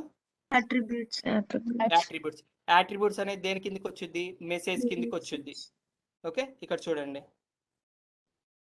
సో యాట్రిబ్యూట్స్ ని ఎక్స్పాండ్ చేస్తే ఇక్కడ వచ్చిందండి మీ Okay. లిజనర్ పాత్ వచ్చిందా? Listener path. సో ఏ ఇన్ఫర్మేషన్ బ్రేక్ చేసుకొని ఎక్కడ కావాలో అక్కడ స్టోర్ చేసుకుంటుంది. So A type of method ని మనం సెండ్ చేస్తున్నాము? పోస్ట్. పోస్ట్ మెథడ్ ని కదా, హెచ్టిటిపి మెథడ్. సో ఆ ఇన్ఫర్మేషన్ ఎక్కడ స్టోర్ చేసుకుంది? యాట్రిబ్యూట్స్ లో మెథడ్ అనే ప్రాపర్టీ లోపల స్టోర్ చేసుకుంది, రైట్? కరెక్ట్. అర్థమవుతుందండి? Yeah yeah. సో మన రిక్వెస్ట్ ని సోర్స్ యాక్సెప్ట్ చేసి ఏం చేస్తుంది? ఈవెంట్ లాగా క్రియేట్ చేస్తుంది. సో అంటే ఇంకా ప్రతిసారి ఈవెంట్ అన్నాను, మెసేజ్ అంటాను. సో మీరు అర్థం చేసుకోండి. సో మెసేజ్ ని క్రియేట్ చేస్తుంది, ఒక మెసేజ్ ఆబ్జెక్ట్ ని క్రియేట్ చేస్తుంది. ఆ ఇన్ఫర్మేషన్ అంతా స్టోర్ చేసుకుంటుంది రెస్పెక్టివ్ ఫీల్డ్స్ లోపల. ఓకే, సో నాకు నా రిక్వెస్ట్ లో క్వైరీ పారామీటర్స్ ఏం లేవు కాబట్టి సో ఇక్కడ ఏమైనాయి? ఎంటీ అయిపోయినాయి. Okay, okay. సో ఈ యాట్రిబ్యూట్స్ అనేది మనం ఇందాక చెప్పుకున్నాం కదా. So based upon the system బట్టి మారిపోతా ఉంటాయి. సో ప్రతిసారి యాట్రిబ్యూట్స్ అన్ని ఇవే ఉండాల్సిన అవసరం లేదు. యాట్రిబ్యూట్స్ లోపల హెడర్స్, హెచ్టిటిపి మెథడ్ ఇలా ఉండాల్సిన అవసరం లేదు. బేస్డ్ అపాన్ ద మన సోర్స్ ఇప్పుడు హెచ్టిటిపి లిజనర్ కాబట్టి యాట్రిబ్యూట్స్ లో ఇవి ఉన్నాయి. ఓకే, అదే కానీ మీరు ఇక్కడ సోర్స్ కానీ ఫైల్ తీసుకున్నారంటే యాట్రిబ్యూట్స్ ఏముంటాయండి ఇన్ జనరల్ గా? ఫైల్ తీసుకుంటే file location, yeah good, file location, ఇంకా ఫైల్ నేమ్, ఇంకా లోకల్ అడ్రస్ అదే ఉంటది. యా, అవి ఫైల్ కి సంబంధించిన యాట్రిబ్యూట్స్. అదే డేటాబేస్ తీసుకున్నారు అనుకోండి, డేటాబేస్ కి సంబంధించిన యాట్రిబ్యూట్స్ అంటే ఏముంటాయి? పోస్ట్, పోర్ట్, అంటే వాటిని యాక్సెస్ చేసుకోవాలంటే మనకు కావాలి కదా పోస్ట్, పోర్ట్. సో బేసిక్ గా అయితే మీకు అర్థమైంది కదా. బేస్డ్ అపాన్ ద మన సోర్స్ బట్టి ఈ యాట్రిబ్యూట్స్ అనేది చేంజ్ అవుతాయి. ఈ స్ట్రక్చర్, ఈ డేటా స్ట్రక్చర్ అనేది చేంజ్ అయింది. ఓకే ఓకే, రిక్వెస్ట్ ని యాక్సెప్ట్ చేసాము. ఆ రిక్వెస్ట్ ని యాక్సెప్ట్ చేసిన తర్వాత సోర్స్ మెసేజ్ ని క్రియేట్ చేసింది. ఆ మెసేజ్ ని నెక్స్ట్ ఎవరికి ఇచ్చిందండి? లాగర్ కి ఇచ్చింది. ఓకే, సో లాగర్ మెసేజ్ ని ఏమి చేంజ్ చేయదు. ఓకే, మెసేజ్ ని ఏం చేంజ్ చేయలేదు. జస్ట్ ఆ మెసేజ్ లోపల ఏమైనా ఉంటే రీడ్ చేసుకోగలదు, కానీ ఏమీ దాన్ని చేంజ్ చేయలేదు. అంటే దాని యొక్క ట్రాన్స్ఫార్మ్ చేయడం కానీ, మెసేజ్ ని ఫార్మాట్ ని కన్వర్ట్ చేయడం కానీ ఏం చేయదు. జస్ట్ ఎందుకంటే ప్రింట్ చేయడానికి, కన్సోల్ లో ప్రింట్ చేయడానికి మాత్రమే యూజ్ చేస్తుంది. ఓకే, ఇక్కడ మనము రిక్వెస్ట్ యాక్సెప్టెడ్ అన్నాం కాబట్టి ఆ లైన్ ఇక్కడ రాస్తుంది. Okay, so request accepted. Okay, next మనం ఏం చేస్తున్నామండి? పేలోడ్ని ఇప్పుడు పేలోడ్ నాకేమొచ్చింది? ఇలా వచ్చింది పేలోడ్. ఓకే, అరే టైప్ వచ్చింది. మనం ఏం చేస్తున్నాము? చిన్న చిన్న పేలోడ్స్ లాగా బ్రేక్ చేస్తున్నాము, రైట్? చిన్న పేలోడ్ లాగా బ్రేక్ చేస్తున్నాము. దేన్ని యూజ్ చేసుకొని బ్రేక్ చేస్తున్నాము? ఫర్ ఈచ్ స్కోప్ ని యూజ్ చేసుకొని బ్రేక్ చేస్తున్నాము. సో ఎలా బ్రేక్ చేస్తున్నాము? ఒక్కొక్క ఆబ్జెక్ట్ ని బ్రేక్ చేయమని చెప్తున్నాము. ఎక్కడ ఇచ్చామండి? ఆ ఇన్స్ట్రక్షన్స్ కాంపోనెంట్ లో బ్యాచ్ సైజ్ లో ఇచ్చాము. ఓకే, నేను బట్ ఇన్పుట్ అనేది ఇక్కడ ఏమి ఇవ్వట్లేదు, కలెక్షన్ ఏమి ఇవ్వట్లేదు. ఇన్పుట్ గా ఇక్కడ కలెక్షన్ ఇవ్వకపోతే ఏం చేస్తుంది అని చెప్పాను? ఇంతకు ముందు ఉన్నదే ఇన్పుట్ లాగా తీసుకుంటుంది. ఫర్ ఈచ్ ముందు ఏదైతే పేలోడ్ ఉంటుందో అది ఇన్పుట్ లాగా తీసుకుంటుంది. కాదు, ఫర్ ఈచ్ ముందు ఉన్న పేలోడ్ ని ఇన్పుట్ లాగా తీసుకోవద్దు అనుకుంటే మీరు దాని బిహేవియర్ ని చేంజ్ చేయొచ్చు, కలెక్షన్ లో డిఫైన్ చేయొచ్చు. ఓకే ఓకే, నెక్స్ట్ ఏం చేస్తున్నాము? బ్రేక్ చేసినప్పుడు ఏమైంది? పేలోడ్ ఫస్ట్ పార్ట్ వెళ్ళొద్ది. నెక్స్ట్ వెళ్తున్నాం, ఇక్కడ చూడండి. ఇప్పుడు ఏముందండి? పేలోడ్ ఇక్కడ ఏముందండి? పేలోడ్ ఏముందండి? ఒక పార్ట్ ఉంది, ఫస్ట్ ఉంది. ఓకే, సో ఇప్పుడు మనం ఏం చేస్తున్నాము? లాజిక్ ప్రకారము రాకేష్ అనేది caps letter salary increment by 10. Increase చేస్తున్నాం. సో ఇప్పుడు ఏమవుద్ది, ఆ పేలోడ్ ఏమైద్దండి, మోడిఫై అవుతుంది. ఓవర్ రైడ్ అయిపోతుంది. ఓకే, సో పేలోడ్ ని ఓవర్ రైడ్ చేయడానికి ట్రాన్స్ఫార్మ్ మెసేజ్ కాంపోనెంట్ యూజ్ చేసుకోవచ్చు, లేదా ఇంకో ఏ కాంపోనెంట్ తో యూజ్ చేయొచ్చు అండి. లావణ్య, రుచిత, ఏంటి పేలోడ్ ని ఓవర్ రైడ్ చేయాలంటే సపోర్ట్ చేసే కాంపోనెంట్స్ ఏంటండి?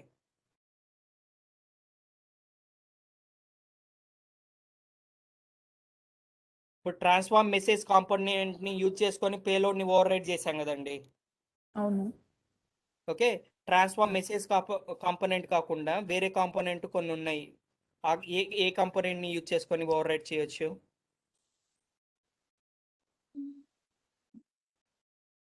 సెట్ పేలోడ్ కదండి. సెట్ పేలోడ్ ని యూజ్ చేసుకొని కూడా ఓవర్ రైడ్ చేసుకోవచ్చు. Okay okay. Okay, override చేసాము. దాని తర్వాత ఏం చేస్తున్నామండి, ఆ ఇన్పుట్ ని చాయిస్ కి పంపిస్తున్నాము. Okay, so at a time మనకి సింగిల్ మెసేజ్ ఉంటుంది. ఆ మెసేజ్ ని ఎవరైనా మాడిఫై చేశారంటే నెక్స్ట్ కాంపోనెంట్స్ కి మాడిఫై చేసింది కనపడుద్ది. సో నా పేలోడ్ ఇందాక స్మాల్ లెటర్స్ లో ఉంది, పేలోడ్ ఏమైంది క్యాపిటల్ లెటర్స్ లాగా ఉంది. సో చాయిస్ దగ్గరకు వచ్చినప్పుడు ఈ పేలోడ్ అనేది యాక్సెసిబుల్ అవుతుంది, దాని ముందు పేలోడ్ అనేది యాక్సెసిబుల్ అవ్వదు. ఓకే, నెక్స్ట్ ఏం చేస్తున్నాము, సో ఏ రౌట్ కి పంపించాలనేది ఐడెంటిఫై చేస్తున్నాము. సో శాలరీ అనేది లెస్ దాన్ 2000 ఉంది కాబట్టి ఈ బ్లాక్ అనేది ఎగ్జిక్యూట్ అవుతుంది. రైట్, ఈ బ్లాక్ లో ఏం చేస్తున్నాము, ఫైల్ ని క్రియేట్ చేయని చెప్తున్నాము రైట్ ఆపరేషన్ తో. ఏం చేస్తున్నాం, నెక్స్ట్ ఒక లాగర్ ని ప్రింట్ చేస్తున్నాం. ఓకే, ఇప్పుడు నెక్స్ట్ ఏమైందండి రుచిత, నెక్స్ట్ ఏమైందండి? డిఫాల్ట్. సో నెక్స్ట్ ఇప్పుడు ఫస్ట్ ఐటరేషన్ ఎగ్జిక్యూట్ అయింది. సో పేలోడ్ లో మొత్తం యాక్చువల్గా మనకి ఎన్ని ఉన్నాయి, ఇన్పుట్ లో 5 ఆబ్జెక్ట్స్ ఉన్నాయి. సో ఫస్ట్ ఆబ్జెక్ట్ ని ఇన్పుట్ లాగా తీసుకు ప్రాసెస్ చేసింది. సో నెక్స్ట్ ఐటరేషన్ లో ఏం చేస్తుంది, నెక్స్ట్ రికార్డ్ ని తీసుకొని ప్రాసెస్ చేస్తుంది. సో నెక్స్ట్ ఏం చేస్తుంది, నెక్స్ట్ రికార్డ్ ని ఇన్పుట్ లాగా తీసుకుంటుంది. సో యాక్చువల్ గా మన ఫర్ ఈచ్ కి ఇది ఇచ్చామండి, ఇన్పుట్ ని, ఈ పేలోడ్ ని ఇచ్చాము. బట్ ఫర్ ఈచ్ ఏం చేస్తుంది, ఒక్కొక్క రికార్డ్ ని బ్రేక్ చేసుకొని రీడ్ చేస్తా ఉంది. ఓకే, ఫస్ట్ ఈ రికార్డ్ ని బ్రేక్ చేసి రీడ్ చేస్తుంది. సో ఈ ఫర్ ఈచ్ లోపల ఇన్పుట్ ఇది అయిపోద్ది పేలోడ్ గా. ఓకే, సో ఫస్ట్ ఐటరేషన్ అయిపోయింది. సో సెకండ్ ఐటరేషన్ రీడ్ చేసేటప్పుడు ఏం చేస్తుంది, ఈ రికార్డ్ ని రీడ్ చేస్తుంది. ఓకే, ఇప్పుడు ఇది పేలోడ్ లాగా కన్వర్ట్ అయింది. Right, yeah. సో ఇంకా మీరు చూసారంటే ఈ 2 వేరియబుల్స్ నేను ఏమైనా క్రియేట్ చేశానండి, కౌంటర్, రూట్ మెసేజ్ అని? లేదు. సో వేరియబుల్ ని క్రియేట్ చేయాలంటే ఏ కాంపోనెంట్ ని యూజ్ చేయాలండి? Set variable. సెట్ వేరియబుల్ కదండి. ఎస్. సో యాక్చువల్గా నేను ఎక్కడ కానీ సెట్ వేరియబుల్ యూజ్ చేయలేదు. బట్ ఇక్కడ 2 వేరియబుల్స్ కనపడుతున్నాయి. ఎవరు క్రియేట్ చేశారు ఈ వేరియబుల్స్ ని? ఫర్ ఈచ్ క్రియేట్ చేసింది. సో ఫర్ ఈచ్ ఆటోమేటిక్ గా మీకు చెప్పా కదా, ఇక్కడ మీరు ఫర్ సపోజ్ XYZ అంటే XYZ అనే నేమ్ తో క్రియేట్ చేస్తుంది. బై డిఫాల్ట్ కౌంటర్ అని ఇచ్చింది. సో ఇక్కడ ఈ వాల్యూ చూస్తే ఏముంది, ఇప్పుడు కౌంటర్ వాల్యూ 2. ఎందుకు 2 ఉందండి? సెకండ్ ఇటరేషన్ స్టార్ట్ అయింది కాబట్టి 2 అనేది ఉంది. ఓకే, మళ్ళీ ఏం చేస్తున్నాము, ఆ పేలోడ్ ని ఏం చేస్తున్నాము, సమ్ లాజిక్ అప్లై చేసి ఉన్న పేలోడ్ ని ఓవర్ రైడ్ చేస్తున్నాము. రైట్, సో ఇప్పుడు యాక్చువల్గా మనము డిజైన్ విండోలో ఉన్నాము, బట్ మనం డీబగ్ లో రన్ చేస్తున్నాం కాబట్టి ఈ విండో నుంచి డిజైన్ నుంచి డీబగ్ లోకి ట్రాన్స్ఫర్ అయిపోద్ది. ఓకే, ఇక్కడ ఏమైంది, ఎక్సెప్షన్ అనేది వచ్చింది. ఎందుకు ఎక్సెప్షన్ వచ్చిందండి? 400A ఉంది కాబట్టి శాలరీ విత్ ఇంటీజర్ లేదు. సో ఈ 400 కాబట్టి దీని మీద మనము న్యూమరికల్ ఆపరేషన్స్ చేస్తా ఉన్నాము స్ట్రింగ్ మీద, అందుకోసం ఎక్సెప్షన్ వచ్చింది. ఫర్ ఈచ్ లోపల ఎక్సెప్షన్ వస్తే ఏం జరుగుద్దండి, టర్మినేట్ అయిపోతుంది. అక్కడతో ఎగ్జిక్యూషన్ అనేది స్టాప్ అయిపోద్ది కదా. సో ఇప్పుడు యాక్చువల్గా ఇక్కడ ఎక్సెప్షన్ వచ్చింది. ఏం ఎక్సెప్షన్ వచ్చిందో ఇక్కడ కంప్లీట్ గా రాసిద్ది. you call the function star with the arguments. So 400A ని 0.10. సో ఇలా చేస్తున్నాను, ఈ లైన్ దగ్గర ఎక్సెప్షన్ వచ్చిందని మొత్తం ఎర్రర్ డిస్క్రిప్షన్ లో మనకి ఇచ్చుద్ది. ఓకే, ఎక్సెప్షన్ రైజ్ అయితే ఏమైందండి? ఎక్సెప్షన్ రైజ్ అయితే ఎర్రర్ ఆబ్జెక్ట్ అనేది క్రియేట్ అయ్యిద్ది. ఓకే, దాని ముందు మీరు గమనించారంటే అసలుకి ఎర్రర్ అనే ఆబ్జెక్టే లేదు, బట్ ఇప్పుడు ఏమైంది, ఎర్రర్ ఆబ్జెక్ట్ అనేది కనపడుతుంది కదా. యా, సో ఫర్ ఈచ్ ఏమైంది, టర్మినేట్ అయిపోద్ది. ఈ ఎక్సెప్షన్ ఎవరైనా హ్యాండిల్ చేస్తున్నారా చూస్తుంది. సో ఎక్సెప్షన్ ని హ్యాండిల్ చేయాలంటే నిన్న ప్రీవియస్ క్లాస్ లో ఏం చూసామండి, ఆ పర్టికులర్ కాంపోనెంట్ ని ఎక్సెప్షన్ పర్టికులర్ కాంపోనెంట్ మీద ఎక్సెప్షన్ ని హ్యాండిల్ చేయడానికి మనం యూజ్ చేసింది ఏదండి, on error continue. So first try scope అనేది ఉండాలి కదా. ట్రై స్కోప్ లో on error continue, on error propagate ఉంటుంది. సో ట్రై స్కోప్ యూజ్ చేసుకొని పర్టికులర్ కాంపోనెంట్ యొక్క ఎక్సెప్షన్ ని హ్యాండిల్ చేసుకోవచ్చు, రైట్? కరెక్ట్. సో ఇప్పుడు నేను ఎక్సెప్షన్ ని హ్యాండిల్ చేయట్లేదు, సో ఈ ట్రై స్కోప్ యూజ్ చేయలేదు కాబట్టి నేను హ్యాండిల్ చేయట్లేదు. సో ఇక్కడ హ్యాండిల్ చేయట్లేదు కాబట్టి ఏమైంది, టర్మినేట్ ఎర్రర్ హ్యాండ్లింగ్ బ్లాక్ వచ్చింది. Correct. Flow level error handling block వచ్చింది. First component level error handling చూసుకుంటుంది, అక్కడ ఏం డిఫైన్ చేయలేదు కాబట్టి then it will jump into flow level error handling. ఈ ఎర్రర్ హ్యాండ్లింగ్ కూడా డిఫైన్ చేయకపోతే నెక్స్ట్ ఏమైంది, అప్లికేషన్ ఎర్రర్ హ్యాండ్లింగ్ ఉంటుంది. సో దాన్ని ఎవరు హ్యాండిల్ చేస్తారంటే రన్ టైమ్ అనేది హ్యాండిల్ చేస్తుంది. అది ఎలా హ్యాండిల్ చేస్తుంది అంటే దాని బిహేవియర్ ఏంటంటే ఆ పర్టికులర్ కాంపోనెంట్ దగ్గర స్టాప్ చేయని. ఓకే, నెక్స్ట్ క్లిక్ చేస్తాను. రియల్ టైమ్ లో మోస్ట్లీ గ్లోబల్ అండ్ ఇది ఇన్ కాంపోనెంట్ లెవెల్ యూజ్ చేస్తారు అనుకుంటా కదండి, అప్లికేషన్ లెవెల్ లో యూజ్ చేస్తారు ఎర్రర్ హ్యాండ్లింగ్ రియల్ టైమ్ లో. ఇది అన్ని ఫ్లోస్ కి సంబంధించిన ఎక్సెప్షన్స్ అంతా ఒక దగ్గర రాస్తారండి, సినారియో బట్టి చేంజ్ అయ్యింది ఫ్లో లెవెల్ ఎక్సెప్షన్స్ అంతా. అదే అప్లికేషన్ లెవెల్ ఎర్రర్ హ్యాండ్లింగ్ అనేది మాకు అస్సలు తెలీదు, చూపిస్తారా? ఓకే, ఇక్కడ మీకు యాక్చువల్గా క్రియేట్ అని ఇక్కడ గ్లోబల్ కాన్ఫిగరేషన్ లో ఉంటుందండి.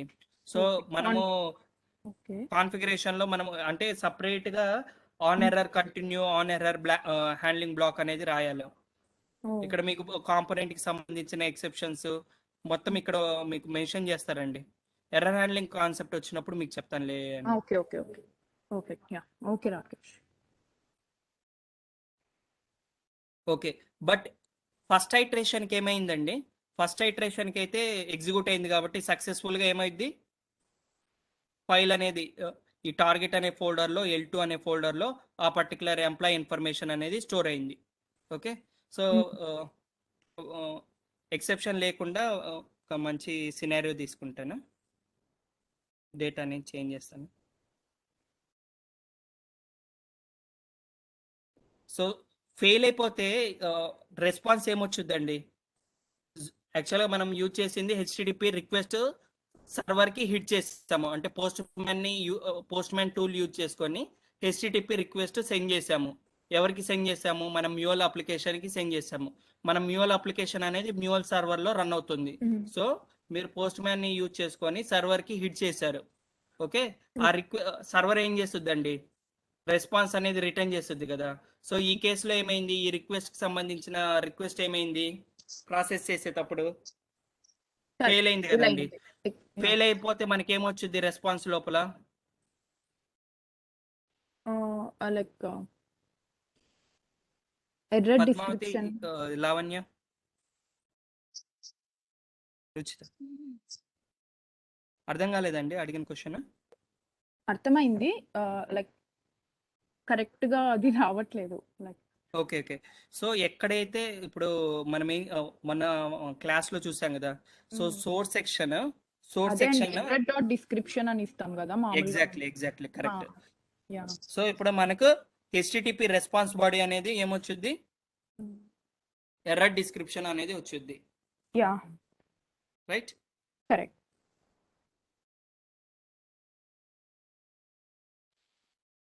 సో దాన్ని చేంజ్ చేయాలి, ఓవర్ రైట్ చేయాలి అంటే మీరు ఏం చేయొచ్చు, ఇక్కడ ఎర్రర్ డాట్ డిస్క్రిప్షన్ కాకుండా వేరేది ఇస్తే వేరే.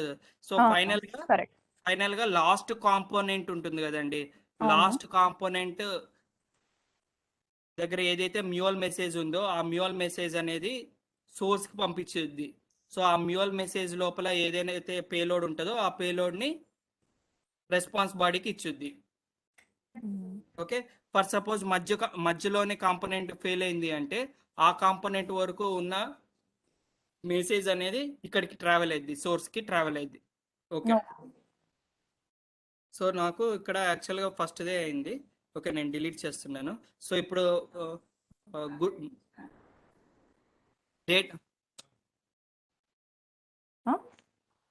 డేటా వ్యాలిడ్ డేటా ఇస్తానండి, ఓకే. అంటే బ్యాడ్ డేటా ఇవ్వకుండా గుడ్ డేటా ఇస్తాను. ఓకే. ఓకే, సో ఈ ఫోల్డర్ స్ట్రక్చర్స్, ఈ ఫైల్స్ డిలీట్ చేసేస్తున్నాను. మళ్ళా రిక్వెస్ట్ ని ట్రిగ్గర్ చేస్తాను. ఓకే. సో ఇక్కడ లేకపోతే ఏ తీసేస్తున్నాను. సో మళ్ళా రిక్వెస్ట్ హెచ్టిటిపి రిక్వెస్ట్ సెండ్ చేస్తున్నాను. ఆటోమేటిక్ ఏం చేస్తుందండి, సోర్స్ ఈవెంట్ ని క్రియేట్ చేసేది, మెసేజ్ ని క్రియేట్ చేసేది. సో ఆ మెసేజ్ లోపల మన రిక్వెస్ట్ డేటా అంతా స్టోర్ చేసుకుంటుంది పేలోడ్ లో. సో మిగతా ఇన్ఫర్మేషన్స్ అంతా ఎక్కడ స్టోర్ చేసుకుంటుంది, యాట్రిబ్యూట్స్ లో స్టోర్ చేసుకుంటుంది, యాట్రిబ్యూట్స్ లో. ఓకే, సో పేలోడ్ ని చూడాలి అనుకుంటే ఈ పాయింట్ లో ఇక్కడ మీరు ఏం చేస్తారంటే x+y ఉంది కదా, ఎక్స్ప్రెషన్ ని ఓపెన్ చేసుకోవచ్చు. ఓకే, సో మన పేలోడ్ ఎక్కడ స్టోర్ అయిద్దండి, మెసేజ్ లోపల కదా. సో మెసేజ్ డాట్ పేలోడ్ అనొచ్చు, పేలోడ్. ఓకే, అచ్చా, గాట్ ఇట్. మొన్న చూపించారు ఇది. ఓకే, అంటే మనం జస్ట్ అంటే చెక్ చేసుకోవడానికి. అవును, కరెక్ట్. సో ఇప్పుడు నాకు యుఆర్ఎల్ ఇన్ఫర్మేషన్ అనేది కావాలి, యాట్రిబ్యూట్స్ కి సంబంధించిన ఇన్ఫర్మేషన్ కావాలి. సో యాట్రిబ్యూట్స్ అనేది దేని కిందకి వచ్చిందండి, మెసేజ్ కదా. So message dot attributes. So నాకు ఏ type of HTTP method send చేసిన ఇన్ఫర్మేషన్ కావాలని అనుకుంటున్నాను. ఏ type of HTTP method user నాకు ట్రిగ్గర్ చేశాడా ఆ ఇన్ఫర్మేషన్ కావాలి. ఎక్కడ ఉంటుందండి ఆ ఇన్ఫర్మేషన్, యాట్రిబ్యూట్స్ లోపల. ఏ టైప్ ఆఫ్ హెచ్టిటిపి మెథడ్ అండి ఇది హెచ్టిటిపి మెథడ్ అనొచ్చు, హెచ్టిటిపి వర్బ్ అనొచ్చు, హెచ్టిటిపి యాక్షన్ అనొచ్చు. ఓకే, సో ఈ పర్టికులర్ పీస్ ఆఫ్ ఇన్ఫర్మేషన్ ఎక్కడ స్టోర్ అయ్యింది,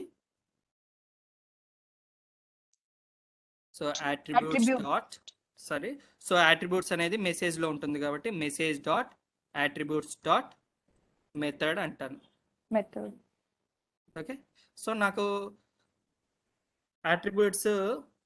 యాట్రిబ్యూట్స్ ఇంకా నాకు ఏం కావాలంటే ఏ పర్టికులర్ అడ్రస్ మీద స్టోర్ అవుతుంది, ఇట్లా డిఫరెంట్ చెప్తానులేండి.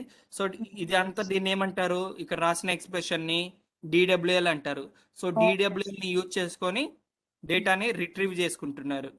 ఓకే, సో ఆ నెక్స్ట్ ఏం చేస్తున్నాము, క్రియేట్ చేసిన మెసేజ్ ఆబ్జెక్ట్ ని నెక్స్ట్ కాంపోనెంట్ కి సెండ్ చేస్తున్నాము.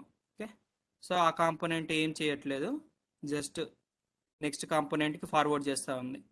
ఓకే, సో ఇప్పుడు కౌంటర్ వేరియబుల్ ఏమైందండి, ఫస్ట్ టైం కాబట్టి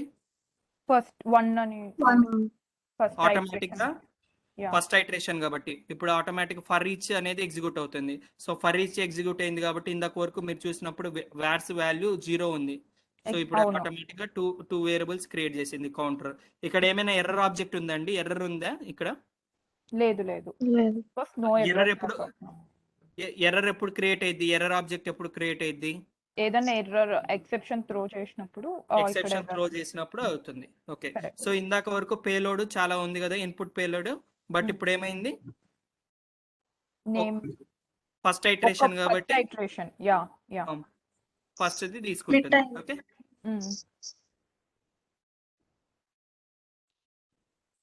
సో నెక్స్ట్ సో మనం ఏం చేస్తున్నామండి, దాని వాల్యూని ఓవర్ రైట్ చేస్తున్నాం, రైట్? ఈ ట్రాన్స్ఫార్మ్ మెసేజ్ లో స్క్రిప్ట్ రాస్తున్నాం. ఈ స్క్రిప్ట్ ఏం చేస్తుంది, ఉన్న డేటాని ఓవర్ రైట్ చేస్తా ఉంది మన బిజినెస్ లాజిక్ ప్రకారం. నెక్స్ట్ ఏం చేస్తున్నాము, కండిషన్ ని చెక్ చేసుకుంటున్నాము. చాయిస్ రౌటర్లో కండిషన్ని చెక్ చేసుకుంటున్నాము. సో ఈ బ్లాక్ అనేది ఈ రౌట్ అనేది ఎగ్జిక్యూట్ అయింది, రైట్. నెక్స్ట్ ఇటరేషన్లో ఏమవుద్ది?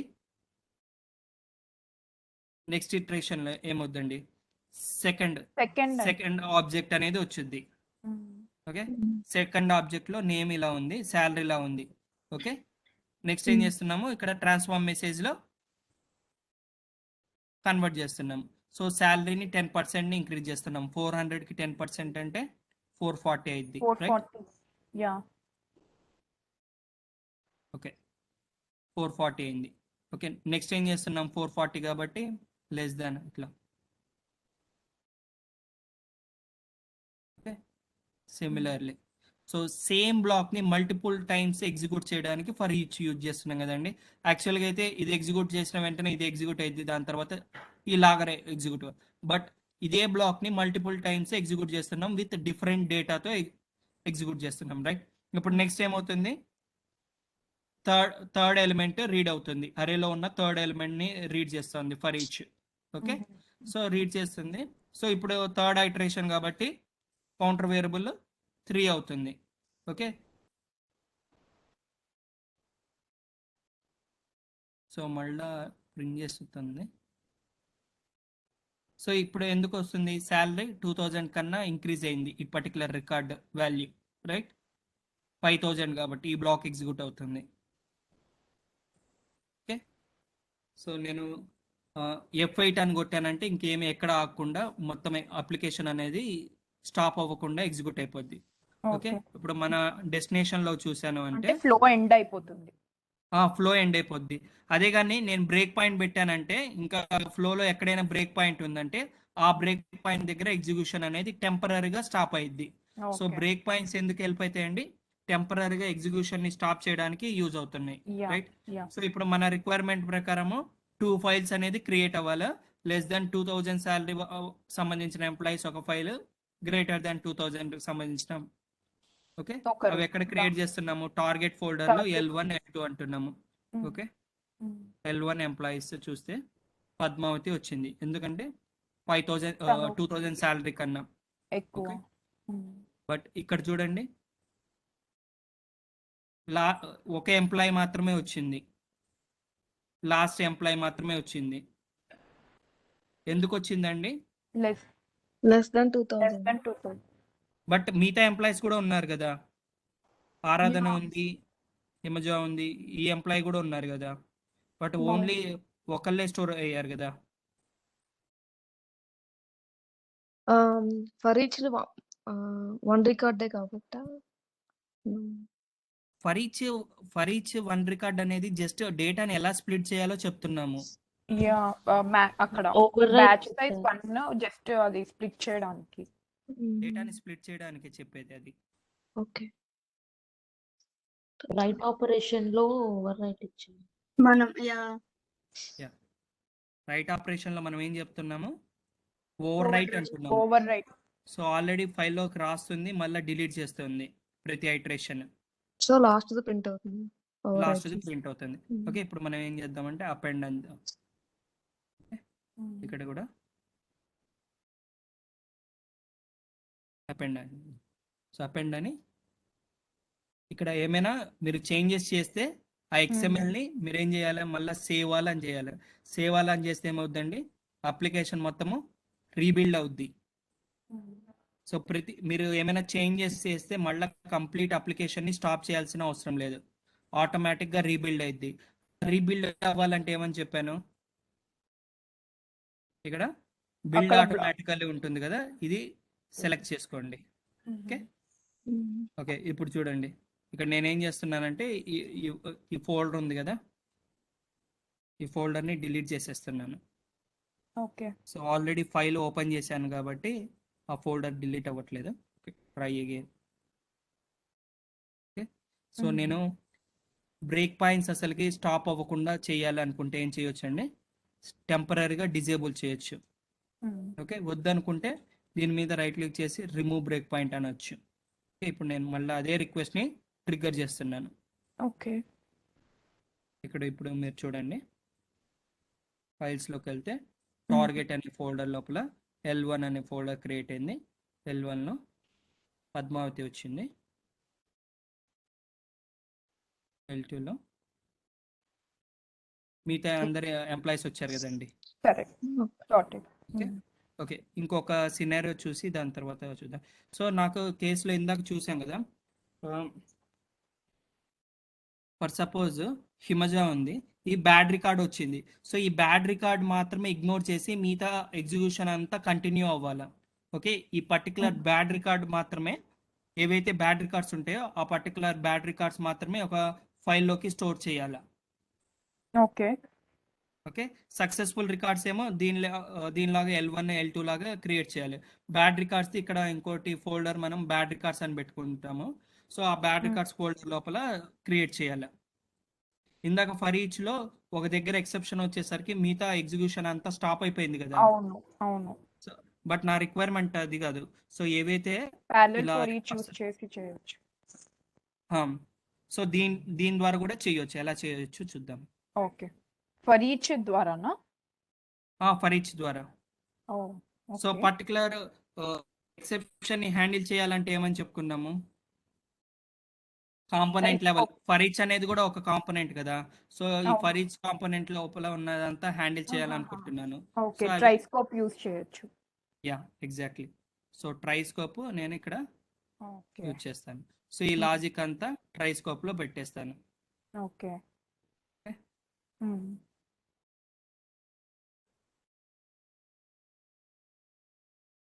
నెక్స్ట్ ఇదంతా ఇక్కడ డ్రాగ్ అండ్ డ్రాప్ చేస్తున్నాను, మూవ్ చేస్తున్నాను.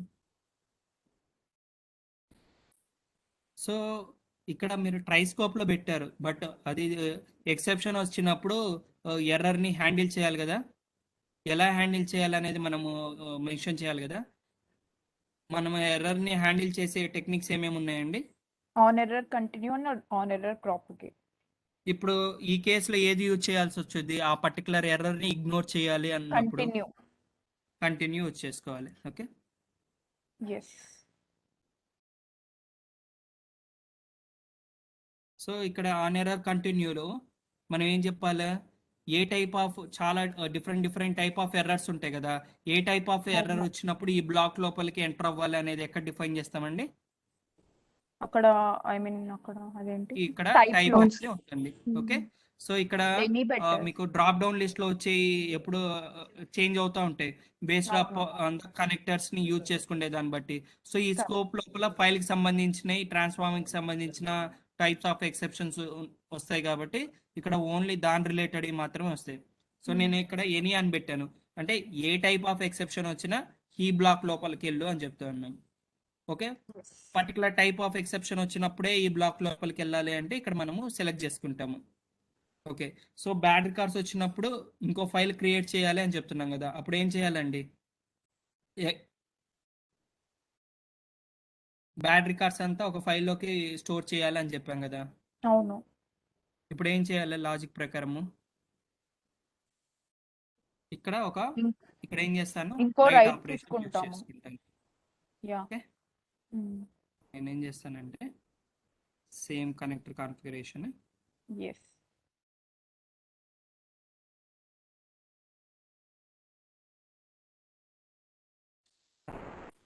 డైరెక్ట్ గా టార్గెట్ లోపల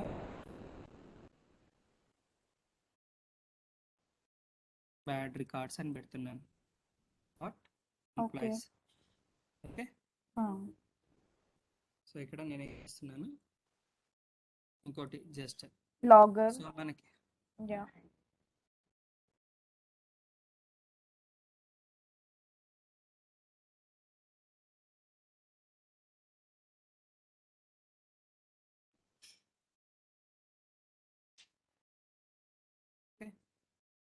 సో ఇప్పుడు చూడండి, సో ఇక్కడ నేను ఏం చేస్తున్నాను, అపెండ్ చేస్తున్నాను, ఓవర్ రైట్ చేస్తున్నాను. చూడండి మళ్ళీ ఓవర్ రైట్ అనకుండా అన్ని Overwrite. రికార్డ్స్ ని స్టోర్ చేయగలరా. Up so and append okay. మళ్ళీ ఏం చేస్తాను, సేవ్ ఆల్ చేస్తాను. సో నథింగ్ బట్ మీరు ఏం చేస్తున్నారు, XML ని క్రియేట్ చేస్తున్నారు. అంటే గ్రాఫికల్ గా యూజ్ చేసుకొని మీరు XML ని క్రియేట్ చేస్తున్నారు. కావాలంటే డైరెక్ట్ గా ఎక్కడైనా XML ని రాయొచ్చు. ఓకే, సో ఈ XML అంతా రీడ్ చేసుకొని ఏం చేస్తుంది, జావా క్లాసెస్ లాగా కన్వర్ట్ చేస్తుంది. ఓకే, యాక్చువల్గా మీరు డెవలప్ చేసేది ఇంటర్నల్గా అంటే జావా అప్లికేషన్ ఇదంతా. ఓకే, నేను రన్ మోడ్లో రన్ చేస్తాను ఇప్పుడు. So Okay. రన్ మోడ్లో ఇప్పుడు ప్రాజెక్ట్ని డిప్లాయ్ చేస్తున్నాను కాబట్టి ఏమవుద్దండి, డీబగ్ అనేది వర్క్ అవ్వదు. సో సక్సెస్ఫుల్గా డిప్లాయ్ అయితే ఎక్కడ ఉంటుంది అని చెప్పాను, యాప్స్ ఫోల్డర్లో ఉంటుంది. Apps folder, సో యాప్స్ ఫోల్డర్లో సక్సెస్ఫుల్గా డిప్లాయ్ అయితే ఏ ఫైల్ క్రియేట్ అయ్యిద్ది అంటాను, anchor file. యాంకర్ ఫైల్ అనేది క్రియేట్ అవ్వాలి. ఇక్కడ చూద్దాం. సో ఇంకా అవ్వలేదు అంటే ఫస్ట్ ఏం చేస్తుంది, జార్ ఫైల్ని ఈ ఫోల్డర్లో Yeah. ప్లేస్ చేస్తుంది. ఎనీపైన్ స్టూడియో అంటే ఎనీపైన్ స్టూడియో ఈ జార్ ఫైల్ని సర్వర్లో ప్లేస్ చేస్తూ ఉంది. ఓకే, దాని తర్వాత ఏం చేస్తుంది, ఆ జార్ ఫైల్ని ఎక్స్ట్రాక్ట్ చేస్తుంది. Okay, Yes. ఎక్స్ట్రాక్ట్ చేసిన తర్వాత ఏం చేస్తుందో చూడండి. సో ఇప్పుడు ప్రాజెక్ట్లో కొంతమంది సపోర్ట్ టీం వాళ్ళు ఉంటారు. ఈ సపోర్ట్ టీం వాళ్ళు కంప్లీట్గా దీని మీద వర్క్ చేస్తూ ఉంటారు. ఇక్కడ Oh, అప్లికేషన్ అప్ ఉందా డౌన్ ఉందా అనేది. సో ఇప్పుడు ఇక్కడ Okay. ఏమైందండి, ఆటోమేటిక్గా అంటే యాంకర్ అక్కడ ఫైల్ని deploy క్రియేట్ చేసింది. సో యాంకర్ ఫైల్ క్రియేట్ చేసిందంటే దాని మీనింగ్ ఏంటి, Deploy సర్వర్లో మన అయినట్టు. అప్లికేషన్ సక్సెస్ఫుల్గా డిప్లాయ్ అయ్యి రన్ Right. అవుతుంది అని. ఓకే, ఇప్పుడు Right. చూడండి. Yeah. సో ఇప్పుడు నేను ఆ ఫోల్డర్ని అంతా డిలీట్ చేశాను, టార్గెట్ ఫోల్డర్ని అంతా డిలీట్ చేస్తాను. ఓకే, డిలీట్ చేయలేదు, డిలీట్ చేస్తాను. సో ఇక్కడ నేను రన్ అంటాను. సో యాక్చువల్గా నా బ్యాడ్ రికార్డ్స్ ఎన్ని ఉన్నాయండి, 2 One. రికార్డ్స్ ఉన్నాయి. 2. లాస్ట్ two రికార్డ్ ఉన్నాయి. ఓకే. Send Okay. అనేది సెండ్ చేస్తున్నాను. ఓకే, సో నాకు రిక్వెస్ట్ ఏమైంది, ఇప్పుడు రెస్పాన్స్ వచ్చింది కదా. ఇందాక ఇక్కడ ఎర్రర్ డిస్క్రిప్షన్ వచ్చింది, బట్ ఇక్కడ ఏమొచ్చింది, రెస్పాన్స్ వచ్చింది. సేమ్ రెస్పాన్స్ ఎందుకు వచ్చిందండి, రిక్వెస్ట్లో ఉందో అదే ఎందుకు వచ్చింది, ఎందుకంటే ఇక్కడ ఫర్ ఈచ్లో మీరు పేలోడ్ని మాడిఫై చేసిన ఓవర్ రైడ్ అనేది అవ్వదు. ఫర్ ఈచ్ ముందు ఏదైతే ఇన్పుట్లో పేలోడ్ ఉంటుందో ఫర్ ఈచ్ తర్వాత కూడా అదే పేలోడ్ ఉంటుంది. Okay. ఓకే, అందుకోసం మళ్ళీ మీకేమొచ్చింది, ఫైనల్గా అదే ఈ request. లిజనర్ లోపల ఆ ఫ్లో ఎండింగ్ లోపల మెసేజ్ లోపల ఉన్న పేలోడ్ని రెస్పాన్స్లోకి సెండ్ చేస్తుంది. ఓకే, అందుకోసం ఇది వచ్చింది. ఓకే, ఇక్కడ చూడండి, మీ యాక్చువల్గా మీ ఫైల్స్లోకి వెళ్తే టార్గెట్ ఫోల్డర్ లోపల L1 L2తో పాటు బ్యాడ్ రికార్డ్స్ ఉన్నాయి. బ్యాడ్ రికార్డ్స్ లోపల 2 ఎంప్లాయీస్ వచ్చాయా, Yes. ఇవే కదండి. యా.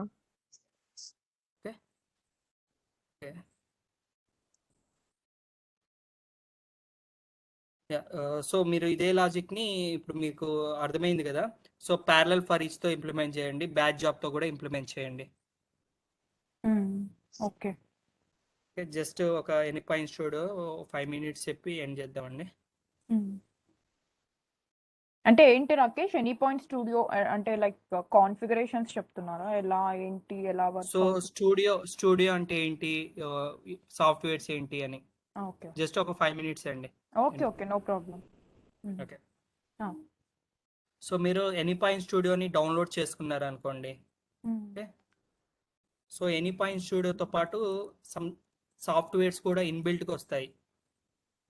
ఏమేమి సాఫ్ట్వేర్స్ వస్తాయి అంటే జావా సాఫ్ట్వేర్ వచ్చుద్ది, ఓకే, మావెన్ వచ్చుద్ది, ఇంకేమొచ్చుద్దండి ఎనీ పాయింట్ స్టూడియోతో పాటు,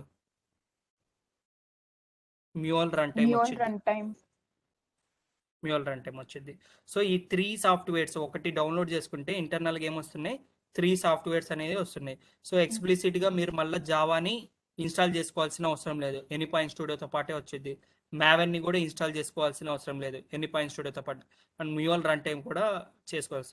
సో లైక్ బై 1 get 3 లాగా ఈ 3 సాఫ్ట్వేర్స్ అనేది వస్తాయి. ఈ 3 సాఫ్ట్వేర్స్ ఎలా వస్తాయి అంటే యాజ్ ఏ ప్లగ్ఇన్ లాగా వస్తాయి, యాజ్ ఏ ప్లగ్ఇన్స్ లాగా వస్తాయి.